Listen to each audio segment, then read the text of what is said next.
ask you a question? Why you don't never play with my nipples? I got nipples too. It's my turn to get tied up. Not them handcuffs though. I got PTSD. Welcome to Hardorsoft, where men speak, so hopefully somebody will understand. Well, Are you gay today or not? Am I gay today? Look at me when you answer. No. Wait, No. You move, the way you move your neck, yes you are. Wait. The way you move your neck, yes you are. He told me it was mad at I felt love. Baby, I love you. How gay are you? What's your percentage of gay? Today, I'm 75% gay. Not completely. So what is the other 25%? The other 25, I'm with a beautiful, I was going to say bad bitch. I don't want to offend, but I'm with a bad I'm bitch. not offended. I'm with a bad bitch on the couch. I'm the ball. Yeah. No, I appreciate that. It's like it's the way Lenny Kravitz is for lesbians. Chef. Yep. We're recording. But I would say this. Chef, like, but we locked in. Ain't no switching up. You gotta let me know. Yeah. I had a customer come to me the other day, and she was like, "Can I try this?" I was like, "No, we already gave away free samples." So she was like, "Well, what if I try this?" And I was like, "No, but I can let you try this." She was like, "All right, thank you, Daddy." So I said, "What you said?" She said, "Thank you, Daddy." I said, "Hurry on the Daddy." So now I'm feeling Now you different. flirting. Now I'm straight. Now you So start I'm walking. Get her the sample. So daddy is the word. Daddy is the word. I can't call you daddy. That's going to get me in trouble. You already got a daddy. I got a daddy, but maybe I could give me a poppy. I do have a question though. Chef, we have a guest in the audience here today. Chef, what's her full name? Chef Keisha. Chef Keish, right? Hey. She mentioned the word mouthgasm. That shit got me thinking. Y'all know what's the last time, like, what is a mouthgasm to y'all? What is that feeling like? When every part of them explodes in your mouth. Yo, first of all, you gotta sit over Anything there. you are consuming, anything you are consuming, if it explodes in your mouth and it makes your cheeks start to salivate and your mouth waters up, and then suddenly you're just talking, your mouth is wet. You know what I'm saying? And you just, it's. Yeah. We just started, bro. How did she start like this? How you gonna follow that? Just because you haven't been swallowed up. You know what I'm saying? Like, but that's what I think it is. So even with food, meaning like when you bite into something and you get in that and it just bursts, and you're just like, damn, the flavor hits you so strong. To me, it's the same. It's no different than like when they come in your mouth and they eat well. I knew you was going there. If they eat well. If they eat well, like no MSG. Because I don't want to get high blood pressure just like swallowing that. I have a mouthgasm when I'm craving sucking dick. That's when I'm gay, right? So it's just like you be craving it. Yeah, that's like your mouth waters and like the watery part, and you're just like I see, need to suck you dick. said in the cheek. See, that nigga said, see, yeah. You gotta suck a dick to know, and I know that's not true. But you know what I'm talking about, I understand right? it. See, 75% of me understand it. Your cheeks just start getting a little like activated and moist, and then you feel. If she has a dry mouth, does it mean that she's not like activated? No, not necessarily. But depends on if she has a dry mouth all throughout or just like at the start. At the start. At the start, she might have to do a little You know what I'm saying? Bring a little something up. You had to bring that good saliva forward, the thicker saliva, because just the water that coats your mouth is a little thinner, so it gets you like your mouth down on it. But that phlegm. You gotta get that. It's not phlegm. You don't want to. You gotta have enough control over your throat. You can control your throat by breathing, right? So if you don't want to have so much lack of control over your throat that you're bringing up for phlegm, but when you gag, that just initial saliva that comes up is a little bit thicker in consistency than just the regular water generating in your mouth on a regular basis. So you want to get that up. Then after that, that's when that thing started. Really. That's when it starts getting there. Yeah. All right, so I got two dick suckers on the couch. That would be accurate. Billy, I'm going hard on you today. Pause. Hey, yo. On the hardorsoft show. I don't have 90 mil for you, nigga. Boom. Cuz. I don't got 90 mil. Exactly. So you ain't got to worry about it in that context, buddy. Okay? Step your game up. But if there's a payment plan, no, there's no payment plan. Y'all gonna get off my back. She gonna die eventually. You like?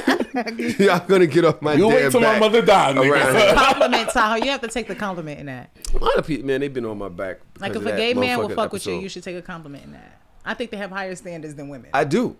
Like if they, especially if they compliment the way you dress, or shit, if you've ever had a gay man compliment your skincare routine or some shit like that, it's like, oh nigga, you doing something right. Anything, your cut. Right. You do it, especially if they're not being fucking funny, because they might be joking. They some spicy motherfuckers. And you look good for 50, so. This nigga keep doing it. Okay, you came. No, all right, bet. Bet. Yeah, I'm with it. I'm with the shit. I'm gonna play a clip. I want y'all to know what y'all think about this. Let me see. Turn my volume up. 3.2 inches. 4 inches. 4.5 inches. Bro, 4.5 and 4 inches on soft is insane. This nigga don't have a 5-inch dick on soft. It's fucking insane. Okay, so just to make sure that we're talking about these guys are all soft and they kind of measuring their pieces, right? Okay. So this guy he's going over their measurements. 6.5 inches. That's exciting. Yo, they cheated. What the How could you cheat? Yo, he cheated, bro. There's no way he was on soft, bro. 6.5 on soft? That's more than the average dick size hard. The average dick size hard is like 5 inches. 6.5 soft? That is just like, yo, no, bro. Yo, that why is he so excited? Be real, he low-key is. I was gonna ask, like, is he? I don't know. But shit, I can't even judge because just to do a reaction video to that is kind of nuts, questionable. It's kind of idiot. If I was a woman saying, "Ooh, 6.5 on soft," then that's one thing. But he's like, "Yo, he's bro, like, yo, you kind of want to know the secret to how he got this 6.5. Right. Yeah. Okay. But as people who date people with penises, okay. Have you ever had somebody back out a gummy that you're like, oh shit, this is intense? The largest penis that I had sex with had surgery to be smaller. What? Right? And I'm a size queen. I can take some dick. So no, it wouldn't scare me. There's also a lot of guys, people don't realize when they say grower versus shower, these guys are clearly showers, right? But I've also seen videos of guys go from like 2 to almost 3 inches of dick to solid 8-9 inch dicks. So you got to understand that, that blood flow and all of that kind of stuff can have, things looking a little bit different. So no, those numbers don't scare me. The number I need to know is what it is on hard, because soft don't really tell me nothing. What's your biggest? 12. Yeah. God damn. What's your biggest? I think probably a 10 or 11. 10, 11. Curve. Same neighborhood. Yeah. Curve. That's it. But I don't like that. But all right, back in my whole days, when I was a young tenderoni, right? Yeah.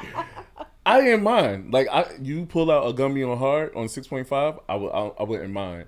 But as I've grown to be an adult, I'm okay with an average size. I said the other day, a boyfriend size penis, something I could adapt to every day. If I'm fucking you one day, I don't have to worry about the pain that I'm gonna face every single day.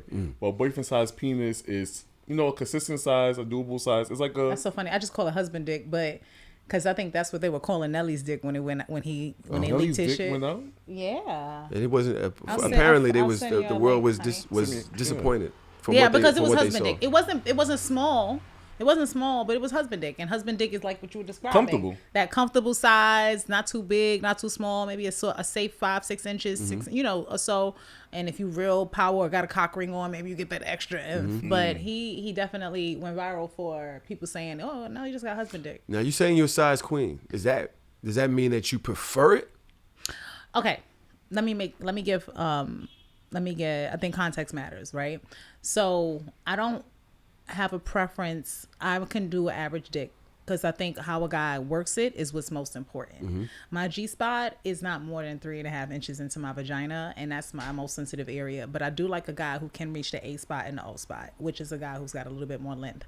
So basically, with a guy of that size, a lot of people look at 12-inch dick, 10-inch dick. The question is, was he trying to put all 12 inches of his dick in you? Because most guys with that much size are not actually trying to fully penetrate you with all of their dick. They just have the ability to reach deeper lengths than other people might. So I've never had a partner who I've been with who is been large, who's actually trying to hurt me. Right? We obviously can conform our vaginas because we have children, for God's sake, out of them. And I've had 2 come out of my vagina. So I know what it's capable of. And I also got, strong pelvic floor. But truth be told, that guy, he wasn't trying to like ram 12 inches. But he just was able to reach heights that some guys just weren't able because they ain't have. That's so crazy. Reach heights.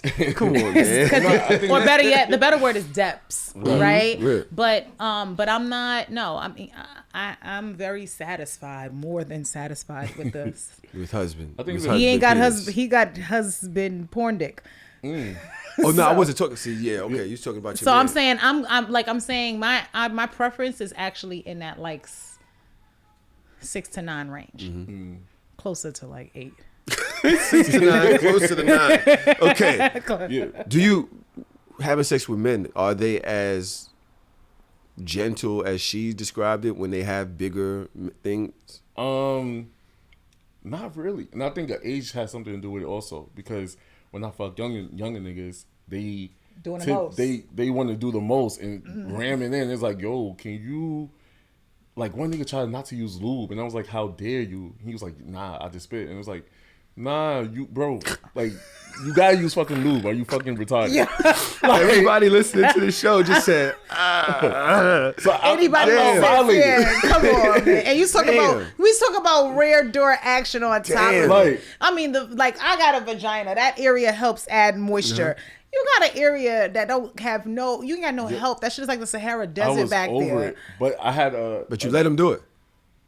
Yeah, but it wasn't good sex. Like I can't look. I'm gonna let you know I'm not no pussy. I was oohing and ahhing, but you saw the way he would like this. I ain't no pussy. He was like, you know, I may be walking to the side, not after this, but however, I'm gonna just ride it out. But then there are certain guys who's more mature who has a bigger penis who knows how to make sure you feel comfortable and how to make sure you work it in and. I appreciate that. I had that experience with anal sex, to be honest. I had tried anal sex. The first 2 times I tried anal sex, the first was with my boyfriend who was about 6 inches and change, 6.5 at the time. And I did not enjoy it at all. It was like no fly zone. Yeah. A couple years later, I was dating a different guy. He was a little more endowed. He was closer to like 9 inches of the dick. And I was like, he was like, oh, you want to try this? And I was like, with that? Right. So he was like, I promise you, but just even how he prepared, let me know. He knew a thing or two. Well, what did he prepare? What did he do?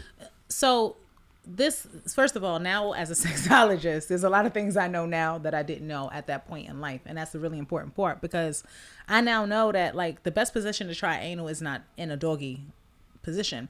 It's actually better to try it on your back the first time, right? And Put your legs up.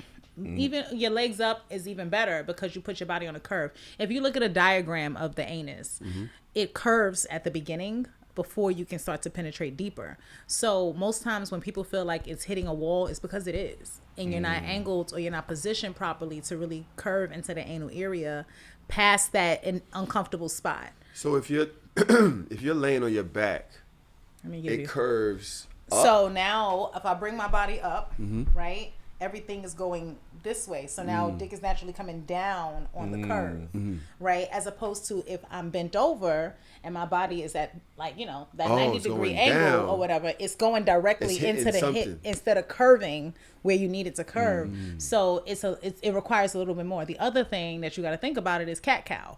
Naturally, if I'm on all fours and something is hurting, my body's natural reaction is to tense. Right. I tighten. And I tense. Tightening and tensing up is not going to help anal sex. But when you're on your back, it's harder to resist against, if that makes sense, your back being on something. And so if you put your butt up on like an angle, especially a pillow, triangular, whatever angle, you're going to have a lot better chance. The other thing is the comfort of that person be able to hold you, kiss you, soothe you, distract you, touch your nipples, touch any other part of your body so that you're not just focused on what's happening there versus doggy where they really can't get the the access to your body other than that ass. You know what I'm saying? So people mess that up. That's my testimony. We got two butt people here. Right? I wouldn't call myself a butt Excuse person. me? I mean, I've done a butt nigga too, and I ain't call myself a butt. Called y'all dick suckers and butt people. You just get new titles. Don't put that shit on my website tomorrow. First 10 minutes of this show, I'm going. Listen, I'm on one. All right. Y'all mentioned preparation. Mm-hmm. For people out here that don't know, right? Because when I was young, I was that young dude. Spit on it, try to go right in just there. try to go in. Right? Mm-hmm. How long is good anal prep before by your partner, not even by you? Matter of fact, besides, I guess, enema or whatever, y'all cleaning shit out, like what is that? Your own prep? Yeah, because there are two steps to that. Your prep and then their prep. Tell me what y'all think y'all preps is. You go ahead, first, Billy. You the master. My prep is... Give you a 5, nigga. You be hanging on that one. Yeah. He is. Hello. 5, nigga. Hello. Because he really is. Yeah. As a bottomologist, there we go. That's what I'm talking about. Bottomologist. I normally do the enema and just I set the tone, play the music for me in the bathroom, shit it out. Oh, you get sexy. Not sex, because you don't want to make it feel like I'm just cleaning my ass for some sex. You just want to make sure the whole vibe is there and you preparing your mindset to get there, because just squirting water up your butt is just like insane. Not insane, but come on, make it special. Make it be like, oh, I'm about to get something. You don't play your favorite playlist. What type of music you play before you get your... I'm probably going to play a Beyonce album or, probably a love playlist. Yeah, a love playlist. Okay. So yeah, I just squeeze it up there, hold it in there, and just keep running out. It's like peeing out your butt. Like, let the water go out until I keep doing it until it's clear. But to be safe... Why you did that? Let the man speak. The peeing out your butt, it was just a lot. Because I knew when he said that, you was going to be looking a certain way. I was sitting there and your face looked like you was trying to compose. Bro, but what I'm saying peeing out your butt is wild, Billy. Yeah, that's what I feel like. That's what it feels like. Loose. No, like it's kind of watery. You squirting water up your butt and saying, let it go, right? Yeah, so true. Now I keep doing that until maybe 3 rounds of the water coming out clear. And then I'll take a baby wipe, go and try it again. Nothing's there. I'll take a shower, make sure nothing's there. And to be safe, I'll come out and I'll just do it again. Because I just want to be double check. Because I don't want to be out here painting nobody. Right. So, but that's all I do. I don't go no extra steps. I don't do nothing really crazy. All right. Is that the same with you? I think, to a degree, yes. Because my thing is, you don't want to go into certain type of sex, with your stomach feeling a certain way or whatever the case is. So yeah, you absolutely want to make sure that you're able to kind of clear that bowel a little bit or whatever the case is. But outside of that, to me, the best prep is with the right lube. A lot of people have anal sex with the wrong lubes, and they don't read and understand the difference between a water-based, a silicone, a hybrid, you know what I'm saying, oil-based, all these different things. And so when you're talking about rare action, silicone. Wait, so is this what you're doing on your own time, or you're talking about in game time now? So there's a couple of things that I do. Okay, let me backtrack. Silicone lube is what I'm going to use that day to make sure that area is nice and comfortable. What I actually use, believe it or not, to relax the area is like a CBD balm. Right? It's like a CBD lube. So because the CBD, you have to apply it beforehand, and then it kind of relaxes the muscles or whatever the case is. So how long beforehand would you use that? 10 minutes, 15 minutes before, you're good. 10, 15 minutes before. It's, I'm with Beverly Candy, so I use a lot of stuff that we have. But our secret serum, I'm going to be honest, when it first came out, I was like, what do we need that for, right? Like, it didn't make sense. But the CBD does tend to calm muscles, so if you got too much vaginal tightness or the anal area, it cools things over. And then after that, you notice. But as far as preparatory, it's kind of similar, like he said. You're just going to want to, it's like douching the anal area a little bit. So using a CBD balm. Yeah, I'm going to need that. The ladies or the people that use their butts out here. Men use it too. And it's vegan. And it's like water-based. I'm trying to be appropriate here. Oh, yeah, you did say people. Sorry. The people that use their butts, Get in there with a little CBD balm, maybe 10, 15 minutes beforehand. This is after you do your enema area. You want to make sure it's designed because there's CBD. Like it's like let me be clear. You can't call technically anything with CBD a CBD lubricant because it has to be approved by Food and Drug Administration. All that red tape. So typically they won't call it lube, but it'll be basically a lube with CBD added into it. So ours is the CBD secret serum is what we call it. Okay. But yeah, just a little like 2 squirts. I usually get like 2 or 3 milligrams of it. Take my finger and circle around with it, and it relaxes things. Bedroom Candy has that, and I'm also working with Bedroom Candy now. Yes, shout out to Tal. Right. But you guys have the secret stuff. But there's others out there. Right, GetTheButters. So I noticed that they did have a CBD lube. And I tried to use it with jerking off, but you're saying that might really be a good thing. For anal and for just vaginal sex after, like, if anybody women have certain conditions, vaginismus, pelvic floor hysterectomy, certain things that they've had that will impact the tightness of that floor. And sometimes it's so tight to the point that it hurts or it's uncomfortable. Okay. Or if you're not even that tight, but your partner is one of the big niggas we was talking about, 6.5 on salt. Yeah, then you might want to use something to help your vaginal muscles not be too tight and make it painful. Right. Yeah, so I use that. I'm so happy I'm learning about this as a grown adult now because I was younger doing poppers. And I've always heard about that. What the hell is that though? What is it? I don't know. A nigga gave it to me. And honestly, most people don't know. Yo, so they say it's like tape oil or something, but you basically I remember sniffing it and it would like make a rush to my head. Rush to your head. My head is pounding. But it will make the nerves in my ass soft, and like it will be easier for me to take dick. So, but I remember doing it one time because the nigga was like, "Just sniff this," and doggy style, sniffed it. Is it a drug?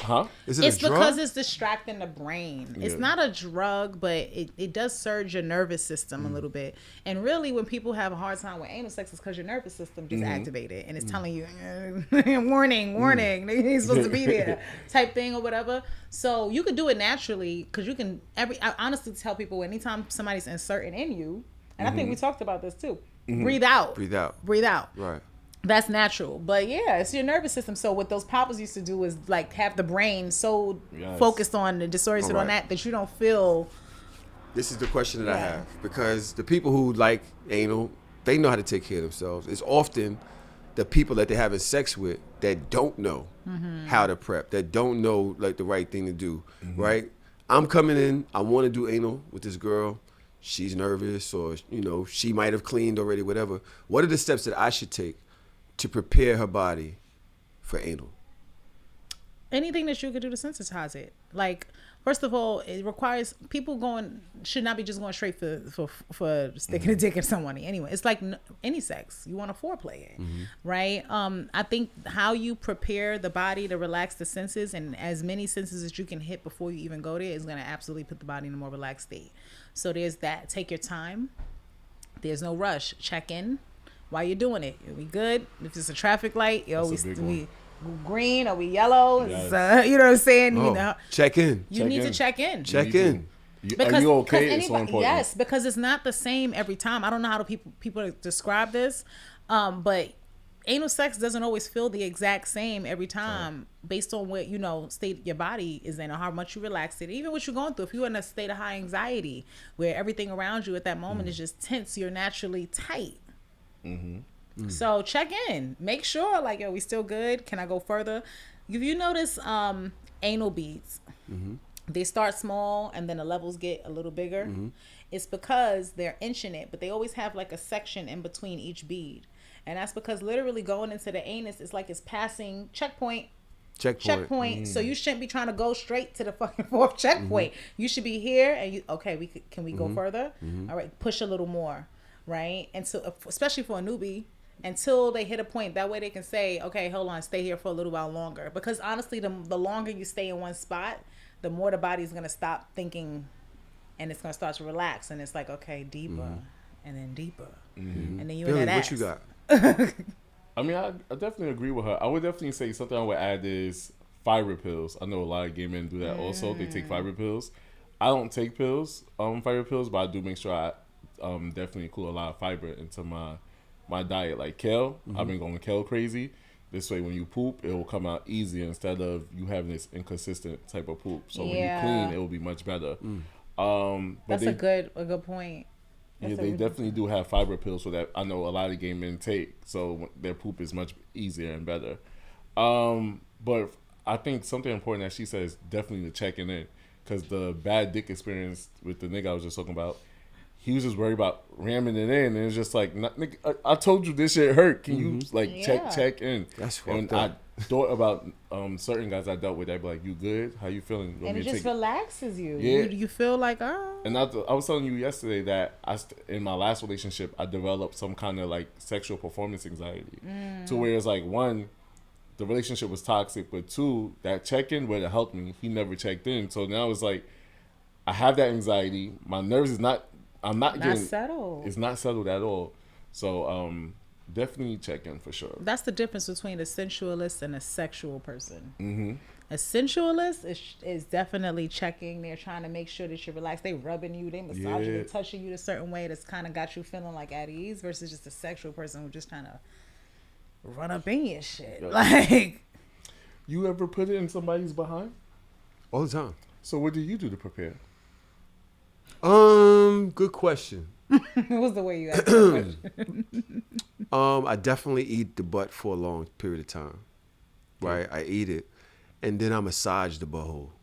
I massage it a lot. Like, and I use this, when I say I massage it, I use my thumb to kind of like press on it, rub around, press, rub around, and then you can start feeling this shit like going bloop. Like, to the point where it's like I want something in there, right? And then I think that I do a lot more now, because I used to split. Don't stop now. I used to be rough, and she would be like, "Yo, you not," you know what I'm saying? Do you touch other parts of her while you prepping it?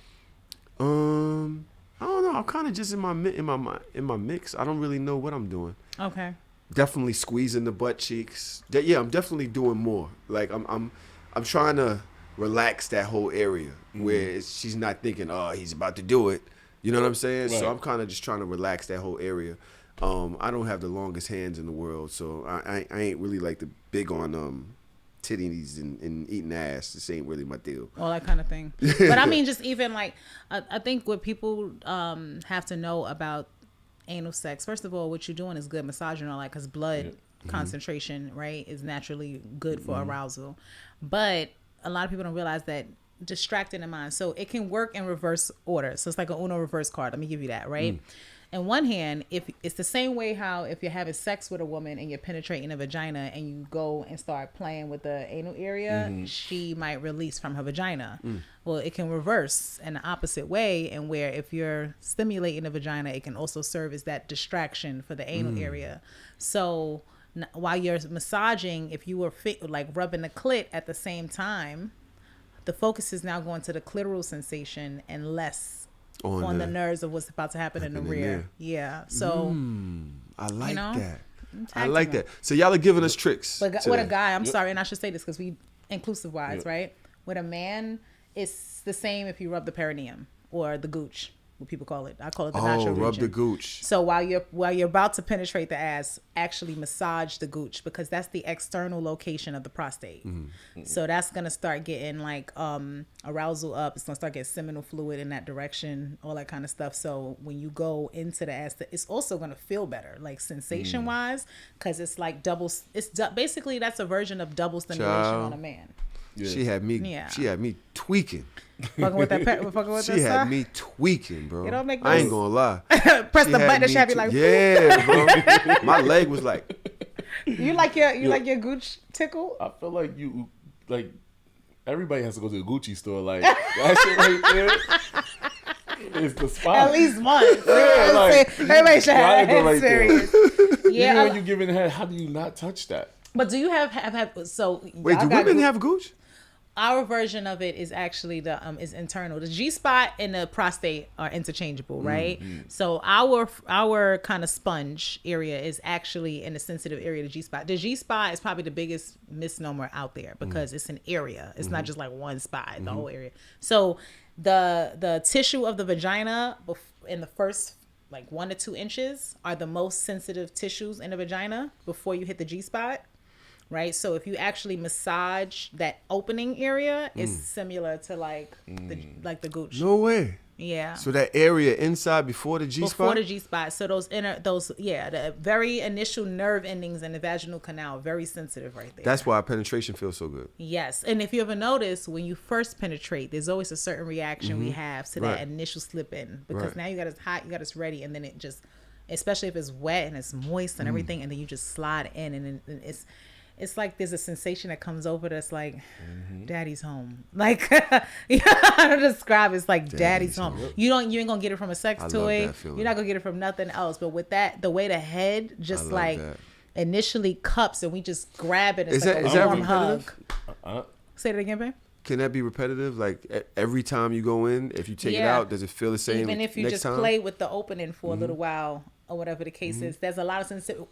The clitoris actually is in that part of the vagina, right? I'm gonna give you this because I know you gave sometimes 25%, and if you're gonna eat another pussy one time, like you said, because you did say one more pussy. So I want to make you sure that pussy, that you're a master at that motherfucking pussy that you eat that one time. What's my pussy into? Okay, I got you. All right. No so shit. while you doing that clit stuff, shit. I'm being actually really good today. I think. Yeah. But okay, so we always see the part of the clitoris that's external right there, right? The part that has the clitoral hood that y'all lick. Cool, boom. But the legs, the stems of the clitoris and the bulbs of the clitoris. The stems go into her vaginal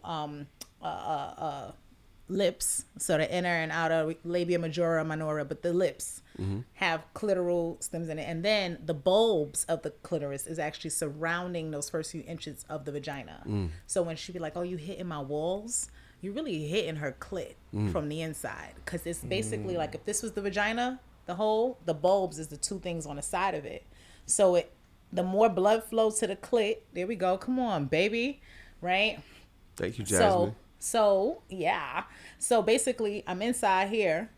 The bulbs will be kind of surrounding this part of the wall. And the more arousal that you give into the body, especially the clit, and you licking, it's going to get more blood flow, which is going to make it swell up, which means this area is tighter because these bulbs is filling up. And so as soon as you slide in into that most deep sensitivity. And then once you go a little deeper or curve upward, you're at the G spot. If you go a little deeper, about 4 to 5 inches in, you're now at the A spot. And then if you touch that cervix, that's the O spot. So those are the levels. Okay. Yeah. The more you know. More you know. Tease that shit. Have a bake. Like please just keep poking that pussy and just please, can you, daddy, please go deeper. Daddy, please go. But then just keep fucking with her. Tease her pussy. Foreplay. You can foreplay the pussy. Chef, you good over there? You know what I'm talking about. I know where she's going with this. That's what I'm Chef holding her chest. Sometimes y'all going straight for it. Make her beg for that shit. Please. Nah, she don't play. My fiance don't play. She asked me. She gonna ask you what, and then play with her. Cause what's she gonna do? Like, well, I was trying to. Cause what she gonna do? I was trying to tease. Cause what you gonna do? Yeah. I've had women. I fuck women. What you gonna do if I don't go deeper right now? What are you gonna do? But wait for it. Jesus. That's it. So Billy, tease that pussy. You let Kasha hit. Will I let her hit? No, because I ain't doing no strap. But I would definitely eat her pussy. You don't like straps? No. What do I want the strap for? I want the real deal. You a real dick. It's a big difference? A nigga. Depends first on of all, the quality I'm of the putting strap. something in my ass. Well, I never use a toy in my life. However. Oh, we gotta fix that. Yeah. If she took that personally. She took that personally. I will take your address at the end of this taping. We will fix that. Why use a toy when I can get the real deal? Like, and I just don't find it like, and you know I like the hood niggas. So what if I could send you one that got a dick like Derek, like a dude that's like a you know what Derek is? Derek is that like a ain't Demetrius ass nigga, that ain't shit ass good dick giving motherfucker. Yeah. All right. I'ma send that dick in the mail to you. Send it, not the mail. I'll pick it up because I can't. have that sent to my address like that. It won't say it's a dick in a box. It's gonna be like, surprise, it's a dick in a box. You don't know how they come. They come in like I regular don't have white boxes and toys. shit like We that. actually, we don't put our company's name on the box. Okay. It looks like you just got something from a warehouse. It's Yeah, a it looks like you got a UPS trumpet. box. Yeah. Listen. And then even once you open that box, it's in another box that's discreetly packaged. Yeah. Okay. Don't worry, I got you. I never use toys because for me, it's like, I just feel like not a waste of time. Like I could call any nigga real quick and just fuck them real quick and get what I want. Or you could get posting like clarity without that nigga and save yourself the struggle of being like, I should have never called that nigga. I know that's true. That's true but because that's it what I get. happens. The It real happens. deal is irreplaceable. But there's an app that I want to sign up for. It's called Blower, and you can just call people to give them blowjobs, or they give you blowjobs. I know. Wait, what? Yo, gay people are so and special. This not a Y'all pit. could just call somebody to suck your dick? Yeah, it's like Oh, for app? it's Hit like me on blower. Hit me on blower? What do you on have? blower is Do they have like whole profiles and shit? yes, like you that? make a profile and everything. It's called head. It's called Blower. It's like DoorDash but with head. Head on delivery, my nigga. Yeah, I could be there in That's 20 crazy. minutes. You can see the nigga on his bike. On a bike, on the way.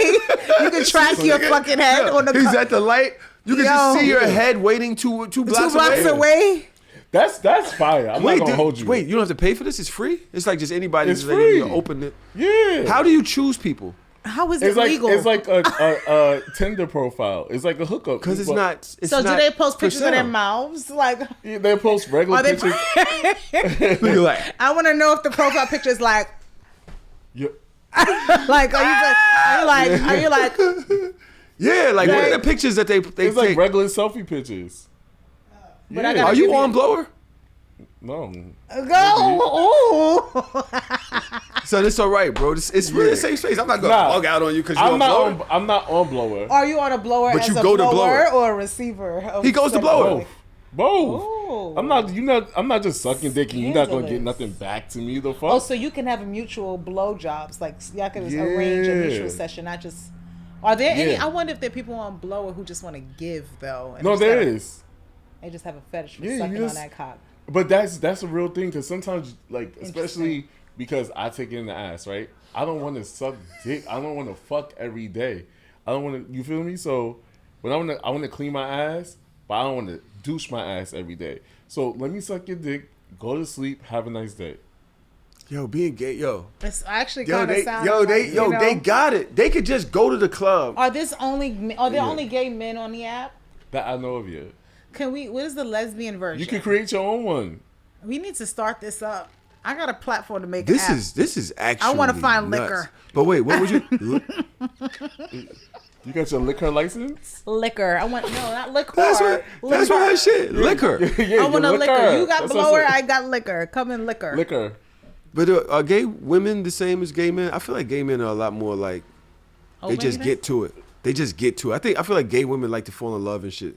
They don't just be like fucking I off the don't man. know if I can say that because I have so many women who have offered like sexual things to me just off of meeting. So I can't say that I think that they're like that. But do you think they would go to on an app to get their pussy licked? I think if they could Chef in the back. just said fuck yeah. Especially right now. Especially if they ugly, and no, we don't say ugly, hard on the eyes. Like some people don't have easy access to get their dick sucked and pussy ate. So if you could get it on I love everything. about it. blower-.com, why Why not? you work for them? Blow it No. down. But it's like, why not? Like, Do they rate you? Like, do you get rankings? Like a 5-star I wonder blower? if you, I might do it for content purposes. You'll go wanna on be a- blower Yeah, I might go on blower. and do what? Get blowed and blower. And be a blower. And then I would just want to do it for content and see what happens. You gonna put it on your OnlyFans? Nah, I'm not going to make a video. I'm just going to see what the experience is. Do you leave a review after? Because I want to know. Like, can I Yeah. be like, yo, check my blower. My shit is legit. Like, can I, Check you know? my blower is Do you crazy. get ratings? That's what I said. I don't know. That's why I'm about to do it for content. Is it like a Figure it out. Yelp? That's what I'm saying. This would be phenomenal. yo, Do you know how much red tape we could 3 cut out out of with 10, this, guys? yeah. With Would not casual recommend. encounters? Somebody said they're going to create an app called the Muncher. Actually, you can't steal our idea. You heard it here Yeah, that's first. crazy. How you gonna just take? How you just gonna take? Who's that? That's Yo-Yo. a fucking idea, yo. Muncher. But Muncher. I mean, I want a premium membership. There are apps that are more like community apps, more like, you know, dating apps, and they're all specific to, like, say, Field. Y'all know they have the Field app. Yes. And it's more for, you can set like your own preferences. You know what I'm saying? Have y'all ever gone to Field? I visited Field one time. You going on it? Yeah. So I haven't. It's like, so you can set, when we first started doing with Field, it was a lot more broad, right? But they've actually set new content preferences now. Like, you can actually say gay. You can say looking for women. You can set your own preferences. So it's almost like a IG. But except in a dating realm. But in a dating realm, they can see what your community is like. They can see the other people that you follow. The people that they show you are only the people that are in your preferences. It's like a blend of social media with the dating. It's a blend of social media. And that's crazy because I all of my kinky friends are on it. I've never been on it because, I mean, I'd be like locked down. But it's not just a hookup app either. But it isn't. It's a community situation. It's a community but I feel like situation. most of the people I know use it to hook up. And so that's what probably kept me from like really wanting to get on it. So because I feel like once you put yourself in a certain space, you can't be surprised with what comes. So I was like, I don't know if I want to attract that. Right. But the thing is that they're making it more lifestyle. Lifestyle community. Now that I can fuck with. You know what I'm saying? So the great thing about Field is that you can always change. There's no limit to the amount of ways you can change your sex. Change your preference and stuff. You can change your preference. You can change your interests. And people will like you according to those things. Like, there's no like algorithm where they'll put anybody in front of me. Like, you know what I'm saying? Like, they won't put Billy on my page. Got you, because that's not the interest that you Respectfully. Really? I'm just saying respectfully. They wouldn't put a gay man on my page because they know that I'm not looking for gay or bi. You know what I'm saying? Mine would be hetero, and then mine would be, hey, looking for this or looking for that. And those are the people that would interact with me. And then those people can see my community and the type of, like, say if I'm vetting for my parties, right? Right. That's a great thing for me to be able to see the type of people that you're affiliated with. That alone will make you make some decisions. And also it says a lot about your interest lines. Exactly. Like, if you see I got a lot of kinksters or BDSM people. Exactly. Right there, it shows that this is your lifestyle. This is what you're serious about. The things that you say that are in your interest and what you surround yourself with. Are you DL? Maybe because I know you like dealing with guys that's on the DL. Maybe they got a bunch of dudes that look like I'm sorry. Yo. Oh, wow. But wait, but I will say, yo. Look, there I got you. I want them to look like you. Yeah, exactly. It might be a good guy to look like me. I feel like most down low guys would look like.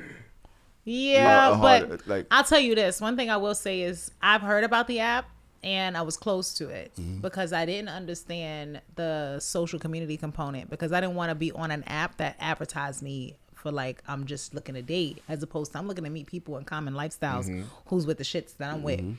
That I can sign up to. So you know, man, I have to go ahead and check them out and give them a little. What's it called again? Field. FEELD. They have an app. You can just download the app and it sends you like notifications, just like any other social media app. You know what I'm saying? But this one is kind of revolved around your kink style. Go to FEELD. I do have one question though. Do they match you with people based on like location, like where you are, or you know how some apps look at your actual physical location and only show you people who like in the media? Versus, are you able to go in and say I'm looking for people in Philly, or you might be able to get to change your preferences to everything, right? Like they literally have a whole thing to kind of put you where you want to be. I like that. So. All right, Phil. I'm check you out. Catch me on there. Might catch Enchantress. That's very. But you know what? I find that those double standards exist a lot when it comes to people's sexual preferences. I've been having conversations like that lately because I've been calling my man a fake lifestyle person every now and again. But only because people don't. When you are attached, the rules are different than when you just a single lifestyler. You know what I'm saying? When you go on a lifestyle parties, X, Y, and Z, and that's just, you know, you doing what you're doing. You got nobody to really check. You got a partner. You got to be like, what are the boundaries? What's off limits? What's this and that? And then I've even had situations where people are like, I didn't have an issue with this person, but with you, like the rules change. Yeah, the rules do change, and it's sometimes and your expectations change. Exactly. So it's not surprising to hear you say that, but that is wild. I just want you to know that. But he knows he's being toxic. He knows he's being toxic. I just, like I said, I know my intentions. I have no ill intent. I don't plan on sleeping with the person. I don't know what you plan on doing. Do you always define yourself as the same sexually and stuff like that? Or have you noticed that you've changed or your wants and likes have changed going forward? I definitely feel like it changed as I got older. Yeah.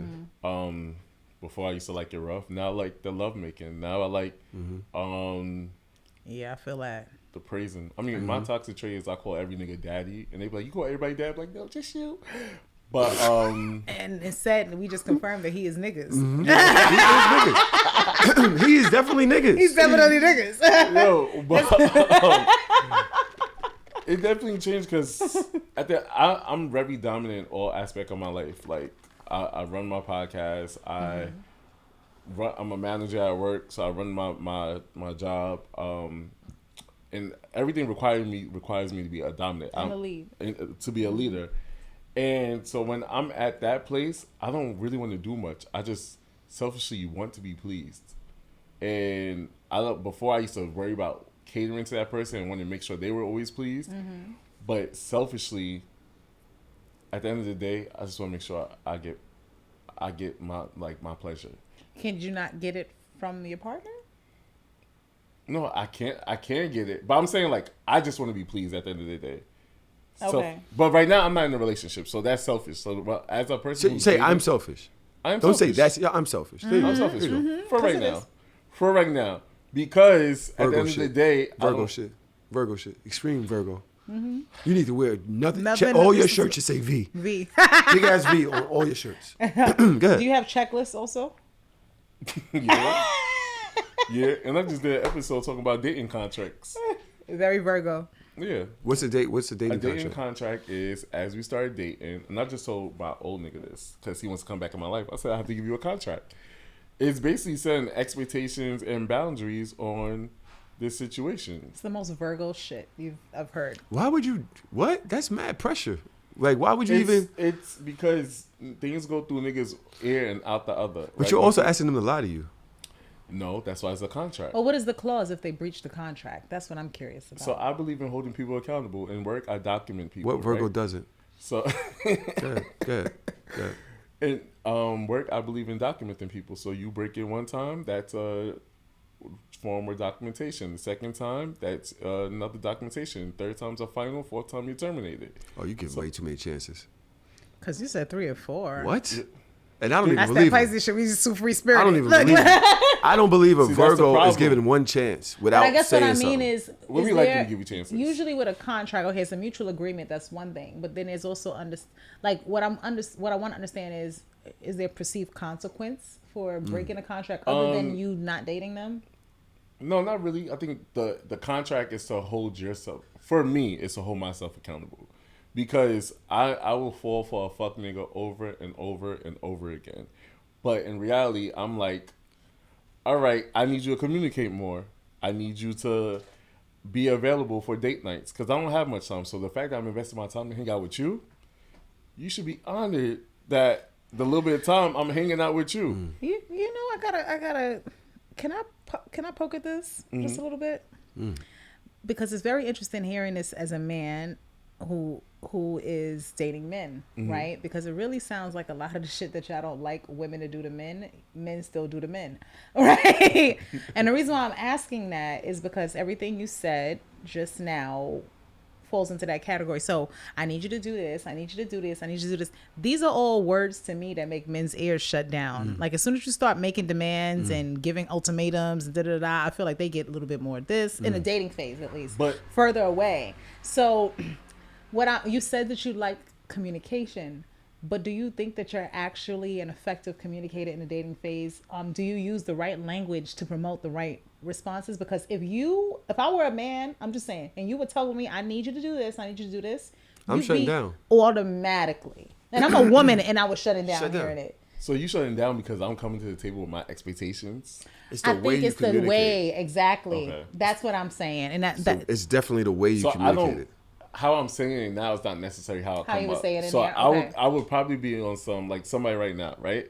I really like this guy. I really fuck with him. He's really cool, but he has bad texting problems. Like he texts late. And my thing is, you could do what you want to do. If you have to use the bathroom, you on your phone. Is he a Pisces? You could say, no, he's actually an Aries. He's an Aries. All okay. Right. Yeah, same thing. But with him, it's like I had to communicate like, oh, if you still want me to keep fucking with you, I'm gonna need more I need more of a response from you. I can't do this sometimes shit, because when I start moving, sometimes you're not gonna like it. And so even with that, or someone else is like, I don't get to spend enough time with you, right? I just want to let you know in the beginning, hey, this is what I require to get to know me, because talking to you, how can I say? If I'm talking to you and explaining to you, some people don't understand it, but I have to be very direct. Do you use the word require? Do I use the word require? That's a nasty word. I don't use the word require, but I am going to let you know, like, yo, like, I haven't seen you. Out of sight, out of mind. What's going on? You know, so because I sat on Billy's platform, so it's so interesting to hear you say this, because to me, it's kind of lending off of the same thing you posted in the clip today, where it's the delivery. Because I hear I require, and again, it's like, who are you to require anything of me yet? But my man could be like, I need you to check in at this, and I'm gonna be like, all right, baby. But at that phase, if somebody's like, yo, I need you to, I'm gonna be like, hold on. But I think what I mean is, instead of saying like, I require you to spend time with me, and saying, I find that I get the most out of relationships or involvements with people when we get a lot of quality time. So quality time is very important to me. I would say something like that. Right. So I'm curious, because it just sounds like y'all have the same dating problems that technically women are having with dating men too. Yeah. Interesting. For sure. I do. I have a question. And I was talking about this. I think I brought it up on your show that we spoke about yesterday. We're talking about contracts. We're talking about relationships, right? Say you get into a relationship with somebody that you know is bi, but they get into a monogamous relationship with you. Over time, you'll have a great relationship. Over time, they communicate with you just by talking, not like coming to you on some requirement shit. They're not confronting you. Just through really good partner communication. They say, I kind of miss my interactions with the opposite sex. The opposite sex. What does that look like for you in that monogamous relationship? Like, what is your response to that? That's my reality, if being honest, because I play on both sides of the field. But my instance, because I can't speak for other people's experiences, but also I have had people who've had this problem. But personally, for me, my attraction to women is mostly sexual. My attraction to men is more on a deeper level of I want to set life up with that person. But when I want to enjoy pleasure, I see women as a part of that equation. Right? And you said that to him. Yeah. But it was that the contract going in? Well, it was known out the gate that that's what I was into, and we had conversations about some really interesting things very early on, lifestyle, all of that kind of stuff. That's why we were able to discover we were both open to those type of things. And then I found out for him, I feel like when you don't say something, you might think the conversation is going to go one way, and it's not, because he was like, I actually want to see you with women, right? So like, we got the same problem. Right. Like, you thinking, oh, I don't want you to cut that off, and I'm thinking, I don't want to cut this off. And meanwhile, we're in the same space. I think the biggest problem is people introduce these conversations after they've been involved for a certain amount of time. But aren't people allowed to evolve? You're allowed to evolve. Recognize things about themselves? What Which if is I why thought you should check in regularly. But now, what happens if they do that? Say you are in a monogamous relationship for 2 years. You know that you like girls, but you feel a deeper connection with men. Say as a woman, you like girls, but you have a deeper connection with men. Or say you, right? Like you said, 25% of you still wants to eat some pussy. Say you get into a relationship with a guy, but you starting to feel like, yo, I want to. Yeah. What happened? Do you communicate that to your partner? Yeah. Definitely. And then what do you expect them to be okay with you going to have that experience? I don't expect anything. So what does this look like then? It's so funny, because this is kind of came in full circle, because before we started filming, we were all chit-chatting, and I just said there's no such thing as permanent relationships, only permanent agendas. I just said this like literally 30 minutes ago. And to clarify, when I say that, meaning that relationships can change if the agenda is no longer the same, right? And that trickles in relationships, dating, workplace, whatever. If you're no longer in alignment with a brand or a company, then you might go another way. But what if you don't want to lose your relationship? So here's where we are dealing with opportunity costs, right? We're gonna go there, right? Mm-hmm. Opportunity costs. Doing this negates this. Doing this can negate this. So you have a choice to make, and this is where choices come in. Sometimes you don't get to have both ends of it. So if you're going to go into that conversation, you're asking your partner to have an openness, but you also have to be receptive to them coming back and standing their ground and saying, this is not what I'm in agreement with. And then you have a choice to make. Is staying with the person that you're with and remaining happy what's more important to you, or your ability to access this side of life that this relationship is now cutting you off from? And at that point, the decision you make is going to determine what happens from there, because you can't go into it and say, hey, I know this is what we agreed to, but if I change my mind later, you better be on page. That's not. This makes me feel awkward though, because why? There's so many levels to this conversation for me, right? Mm-hmm. When I love somebody, and I was watching the show Reasonable Doubt, and they were talking about being generous to your partner. Mm-hmm. You also have to be generous to yourself. You also have to make sure that you're respecting your own boundaries and shit like that. But I would probably want to allow them to have that experience, as long as it isn't like a whole lifestyle change where they're doing those things. But you don't know what it will be. And that's the thing. If they have the experience, it could become, I don't now want to not have it. Now it's a thing. And now I'm sitting here like, well, I'm not doing that. And you have your own relationship now, so where does that leave me? That's why it's opportunity cost. And to be clear, that's a financial term, right? People don't realize it's kind of like, but you can use it in other instances. It's kind of like when DVR first dropped. If I record the show, I can watch it later, but I might have to skip through the commercials. However, niggas might be on Facebook already dropping the plot before I get to watch it. So I potentially might, if I watch it live, I got to deal with the commercials. I can't skip it, but I'm learning it in real time with everybody else. Which one do I prefer?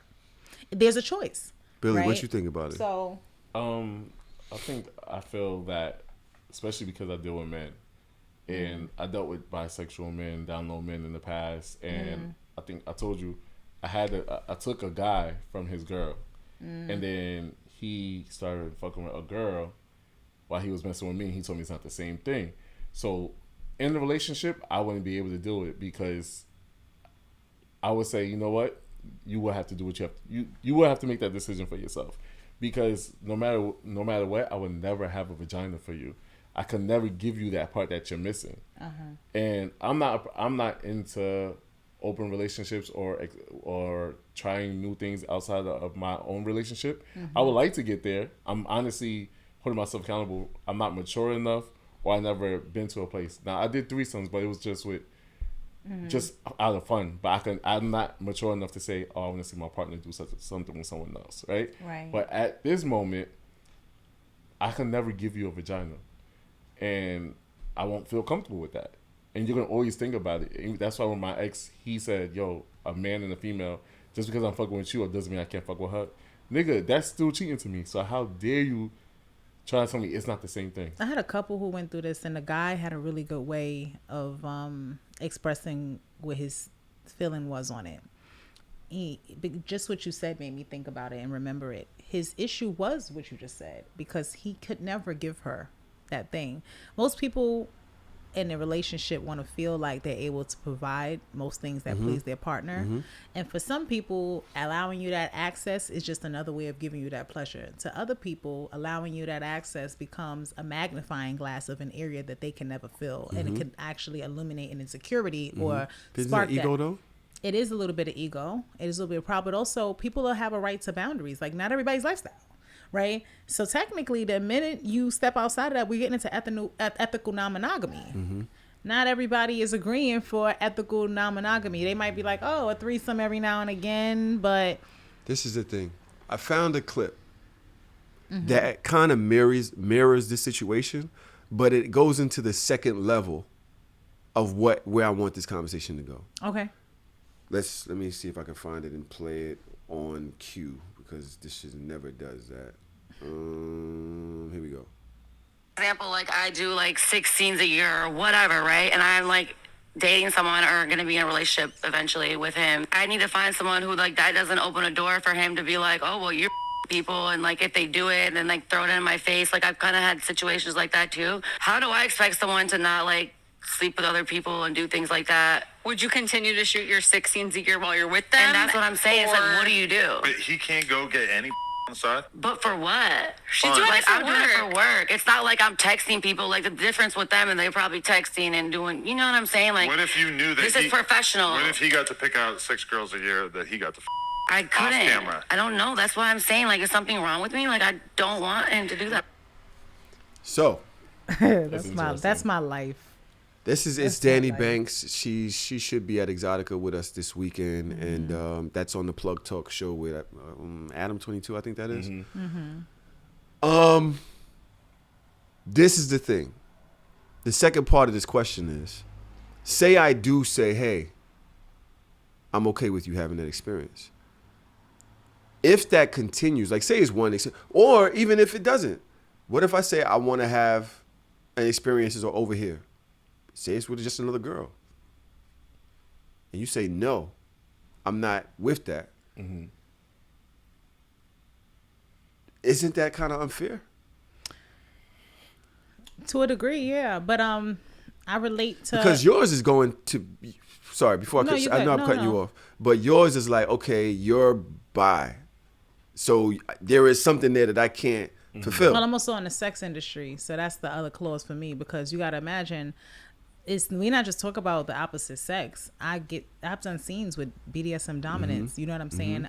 There are men that spank my ass and do all these type of things that typically most men are like not okay with happening. And I had to introduce that to my partner and figure out if that's an area that he could be comfortable with. Transparently, I want him to grow his skill so that he could be the one who's the only one doing those things. But in the meantime, my work, I have been at events on a table in front of an audience while people are doing things to me. You know what I'm saying? And he's right, and he was right there. You know what I mean? First time that happened, it was like, it was a tough one. Was he pacing? He wasn't. He was sitting. He watched. He whatever. But his ass was sweating. But at the end of it, when the lights came up, see, you know, there were black lights on stage, so I couldn't see out into the audience that well because the lights coming against my eyes. I just knew there were people there, shadows. Luckily. Right? But what I will say is when the lights came up, I looked out and he wasn't there. Right? And this was the first time that he had seen it live. He's seen videos. This is the first time in person. And we knew that this was going to be a big step, but but we needed to do it. And, you know, everybody's clapping and da-da-da. And I'm just smiling and going... signaling find him like, you know, because at the same time, like, you know, so I definitely was there and, you know, trying to work my way to where he is, and people keep coming up to me and da-da-da, and I'm like, oh, thank you, just a second. Da-da-da.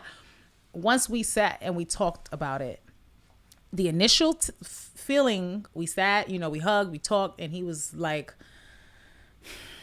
he says he goes into the bunker. That's what he calls it. Like he puts his mind in a different place to protect his image of me. And that really hit me. My partner has to protect his image of me. He doesn't want to allow himself to see me any different than how he see me, because technically I was the girl who just had a nigga with a buffer buffing me out and making me come on stage. And he didn't touch my genitals, he didn't whatever, but his tools have vibration which is strong enough to deliver the same sensation, so he still made me come, if you want to get technical. Although I don't attach the experience to that individual, but that person was someone I trust. There's only like 2 doms that I've ever even seen with publicly. Bottom line, we had to sit and talk about that, and is there a boundary, or do you not want a scene to go that far, or, you know, it really was not that easy. But after he sat with it, he realized I don't really have a problem with it. What he had a problem with was the public perception of what he's been taught shouldn't be happening when you got in a relationship with a woman. Like everything he's learned up to this point has been traditional, monogamous. Parents been married more than 50 years. So you're not used to it. I think you gotta kind of, if you're gonna open that door, you gotta be prepared that the other person might also ask to walk through. So I can't say to him, all right, no, you can't scene with a woman or whatever the case is, because it's the worst kind of double standard. I'm gonna let you. You don't think that it's different because you're doing it for work? Like if he were to come to you and say, "Hey, I would like to do a scene with somebody," just because I want to. My clause is that if it is something that I'm unwilling to do, then I would be open to consenting to it outside of me. That is my clause. What are you not willing to do? That's not fair. Because you kind of willing to do whatever. I am very open and willing to do pretty much a lot. I do have boundaries, though. There are things that I'm not, despite people think that it's a willy-nilly or whatever, I'm still very protective of my relationship and my man, and I don't want him forming emotional attachments. I'm not poly in a way where you can form another emotional connection with someone else. That's no. Sexual things I'm more open to. Pleasure within consent, yeah. But you're not about to be sitting here having the fucking phone buddy and da-da-da-da. I don't do that. I do my work. I take my ass. You know what I'm saying? But at the same time, I guess what I'm saying is, let's just say we were at a BDSM thing and somebody's doing a specific, using a tool or whatever that I'm not experienced with, but you want to see what it feels like, go. I can't give you that. I don't want to deny you access because I'm incapable. But if it bothers me that much, I'm gonna fucking learn. Like I'm gonna go and get that tool and I'm gonna get real familiar with it. And every time you want to feel it, I'm your girl. That's how devout I am. I still feel like there's still a level of not fairness with your situation, though. It might be. What are you saying? I say that's not for me. I'll take it as that's not how I received you, or how I met you in this relationship. So you never told me that you was interested in vagina, right? When I first met you. I see. So now that you're springing this up on me, I understand things are allowed to change. Now, I just said I'll eat pussy one more time, right? Now, when I get to that mature level in my mind to where, all right, let's bring a female in the room. That's something I will probably do. We'll do something with the female. We'll enjoy it from there. But for you to just spring something up on me and I never knew, like the guy who cheated on me and he was down low. I knew you were down low. You had a girlfriend when I met you. That's no surprise to me. I always had that in the back of my head. Or even if I said, like, it's a content creator, porn star that I would say I will fuck with, right? Or I was interested in talking to. I have to understand that's what they do before I met them. But you're not going to get with me and say, oh, let's say you didn't do that. You work in a 9 to 5. Now you meet me and you want to do porn. That's not how I met you. So I shouldn't have to deal with whatever changes you you want to deal with now. Like, you want to be a porn star now? Well, it's unpredictable, though. Because, I don't agree with that. Yeah, I say the same because you don't know when that curiosity is going to spark. What could potentially... Why do I have to stay in the same space that I met you in? Yeah. I should be allowed to evolve. We should be allowed to evolve. Anything that is in constant changing is dead. Right. And you don't have to agree with my evolution. Finding a life partner is just not like X's and O's, bro. Sometimes it's U's and T's and P's. Yeah. And if our shit don't spell together, it just don't spell together no more. But I would say, freedom, I want my person to feel free. And I want them to feel free with me. Right. Like, that's a big deal. Like, and that's going to take work. It takes a lot of empathy. It takes a lot of understanding. Another thing, it takes, what I said earlier is, don't violate your own boundaries for them. Know when you have to say, nah, that's not good for me. So what does that mean for us, right? Because I am willing in some ways, and I think a lot of times I violate my own boundaries. A lot of times I think I can do whatever just because I want to be a great guy, and then wind up harboring resentment because I allowed this to happen and didn't fight for my own shit. You know what I'm saying?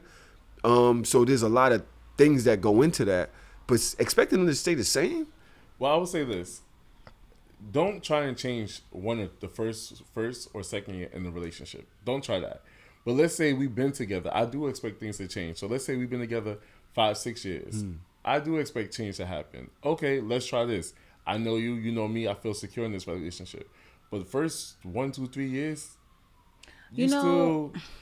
The only struggle I have with that is this, right? And this is where I feel like when people get into serious relationships or they get into that point of wanting to settle down, the best way I could put it is you want to have taken a lot of time to do a lot of bit of independent searching for yourself and not just on the soul searching career, but also in your sexual realm as well. We talk, that's why I'm 10 toes down and consistent in my message. Pleasure map, pleasure map. Why?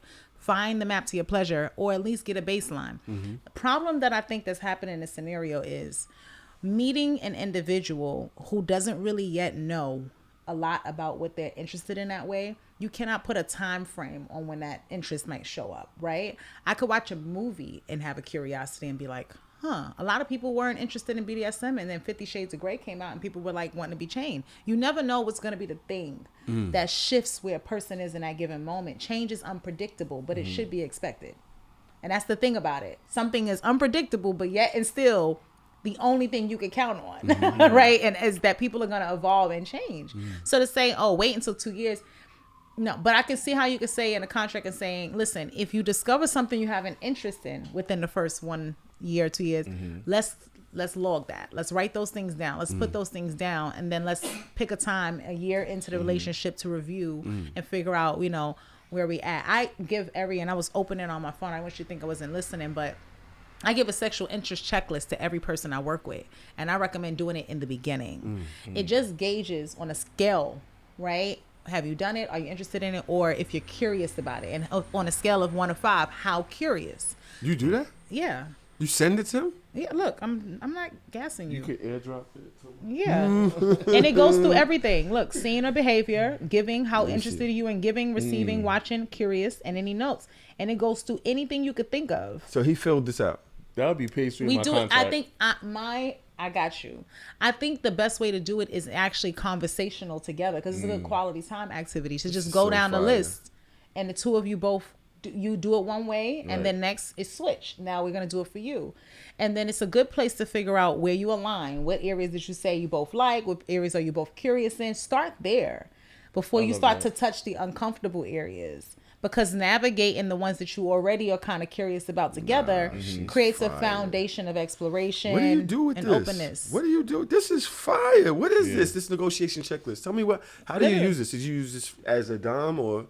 I created it for my clients as a tool, because I had a lot of people kept coming to me with these type of scenarios, and they're trying to figure out, how are we supposed to figure it out? So I tell people, don't skip any line. If you're not interested in it, just put it as a 0. But we're talking about this. If you look at it, it goes all the way down to sensation, dominance, But then look, exhibitionism, pornography, voyeurism, all that. She has breast play, right? And it has like dick between the breasts. Do you like bondage? What is bondage? Breast bondage. So there's a lot of different forms of it, because there are people that like to restrain. If you've seen someone saran wrap to a table, that could be one version of restraining the chest down. If you wrapping my upper body and then playing with my lower body, but I can't resist. There's a lot of different forms of breast bondage. This is fire. And if you don't know, so my challenge to each person is, if you don't know, research it in that moment, and then y'all both make a decision about where you are. Where you stand on that? Yeah, because then always start from a positive place.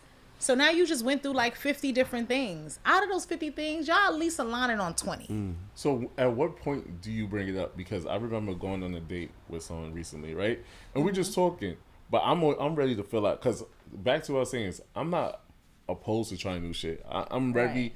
My sex love language is spontaneous shit, so I don't mind doing it. So a big no for me might shock a lot of people is spit play. I won't do spit play. But I would do a golden in the shower. You feel me? Okay. So see, and that's such a good example of it. That's such a good example, because it's like, okay, that's where the negotiation starts to come in. That's why I call this a negotiation. Okay, well, you know what? You're not open to this, but you are open to this. So now you're starting to figure out, where's the common denominators? Where's the wiggle room? Where's the gray areas? Where's the absolute hard no's? You get a chance to say up front, I'm not interested in this, and this is a hard no for me. So what's your hard no? I don't know if I have a hard no. Play. I know I have one. And this is hard because I have a very mommy style version of dominance, because people feel like I'm a nurturer. I'm a nurturer. So naturally I attract people who like to do age play.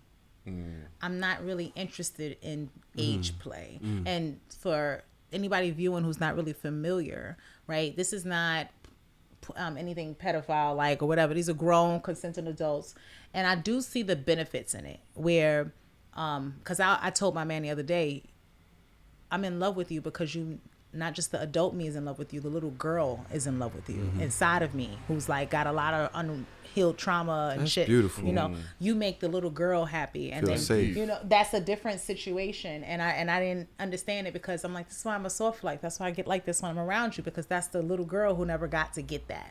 So I understand why people do age play, but because I also experienced sexual assault as a minor, it's a hard area for me. It just treads too close to my trauma. So that's the reason why I don't say to anyone else, hey, I'm judging you for it, but I can't do the mommy whatever kind of thing. It's a little, and I'm a mom, and I'm a very hands-on mother. It's a little too close for comfort for me to that area. So that's my hard absolute not. Even though I'll still take care of the little boy in you, I'ma still bring you your pizza thing while you play your video games and let him keep getting fed. But I just don't want to get into an act of like playing that out in bed. I can't do that. And what I appreciate about this conversation is too, because I just said, a person can't change their mind. But lately, I've been having a lot of sex educators on the show and educating me. So like you said, something will spark your mind and want to try something new. So I can't say I would shut the person down. If you want to try pussy again, go ahead. Wait, I don't know. Not go ahead at that moment. But you could I'll be over parameters. to it. Yeah. But would you do it with them? Yeah. Would you let them go do it by themselves? I probably would. Would you let them go do it by themselves? Not by yourself. You see, by yourself? Come on now. See, but so here's what I would say. Not yet.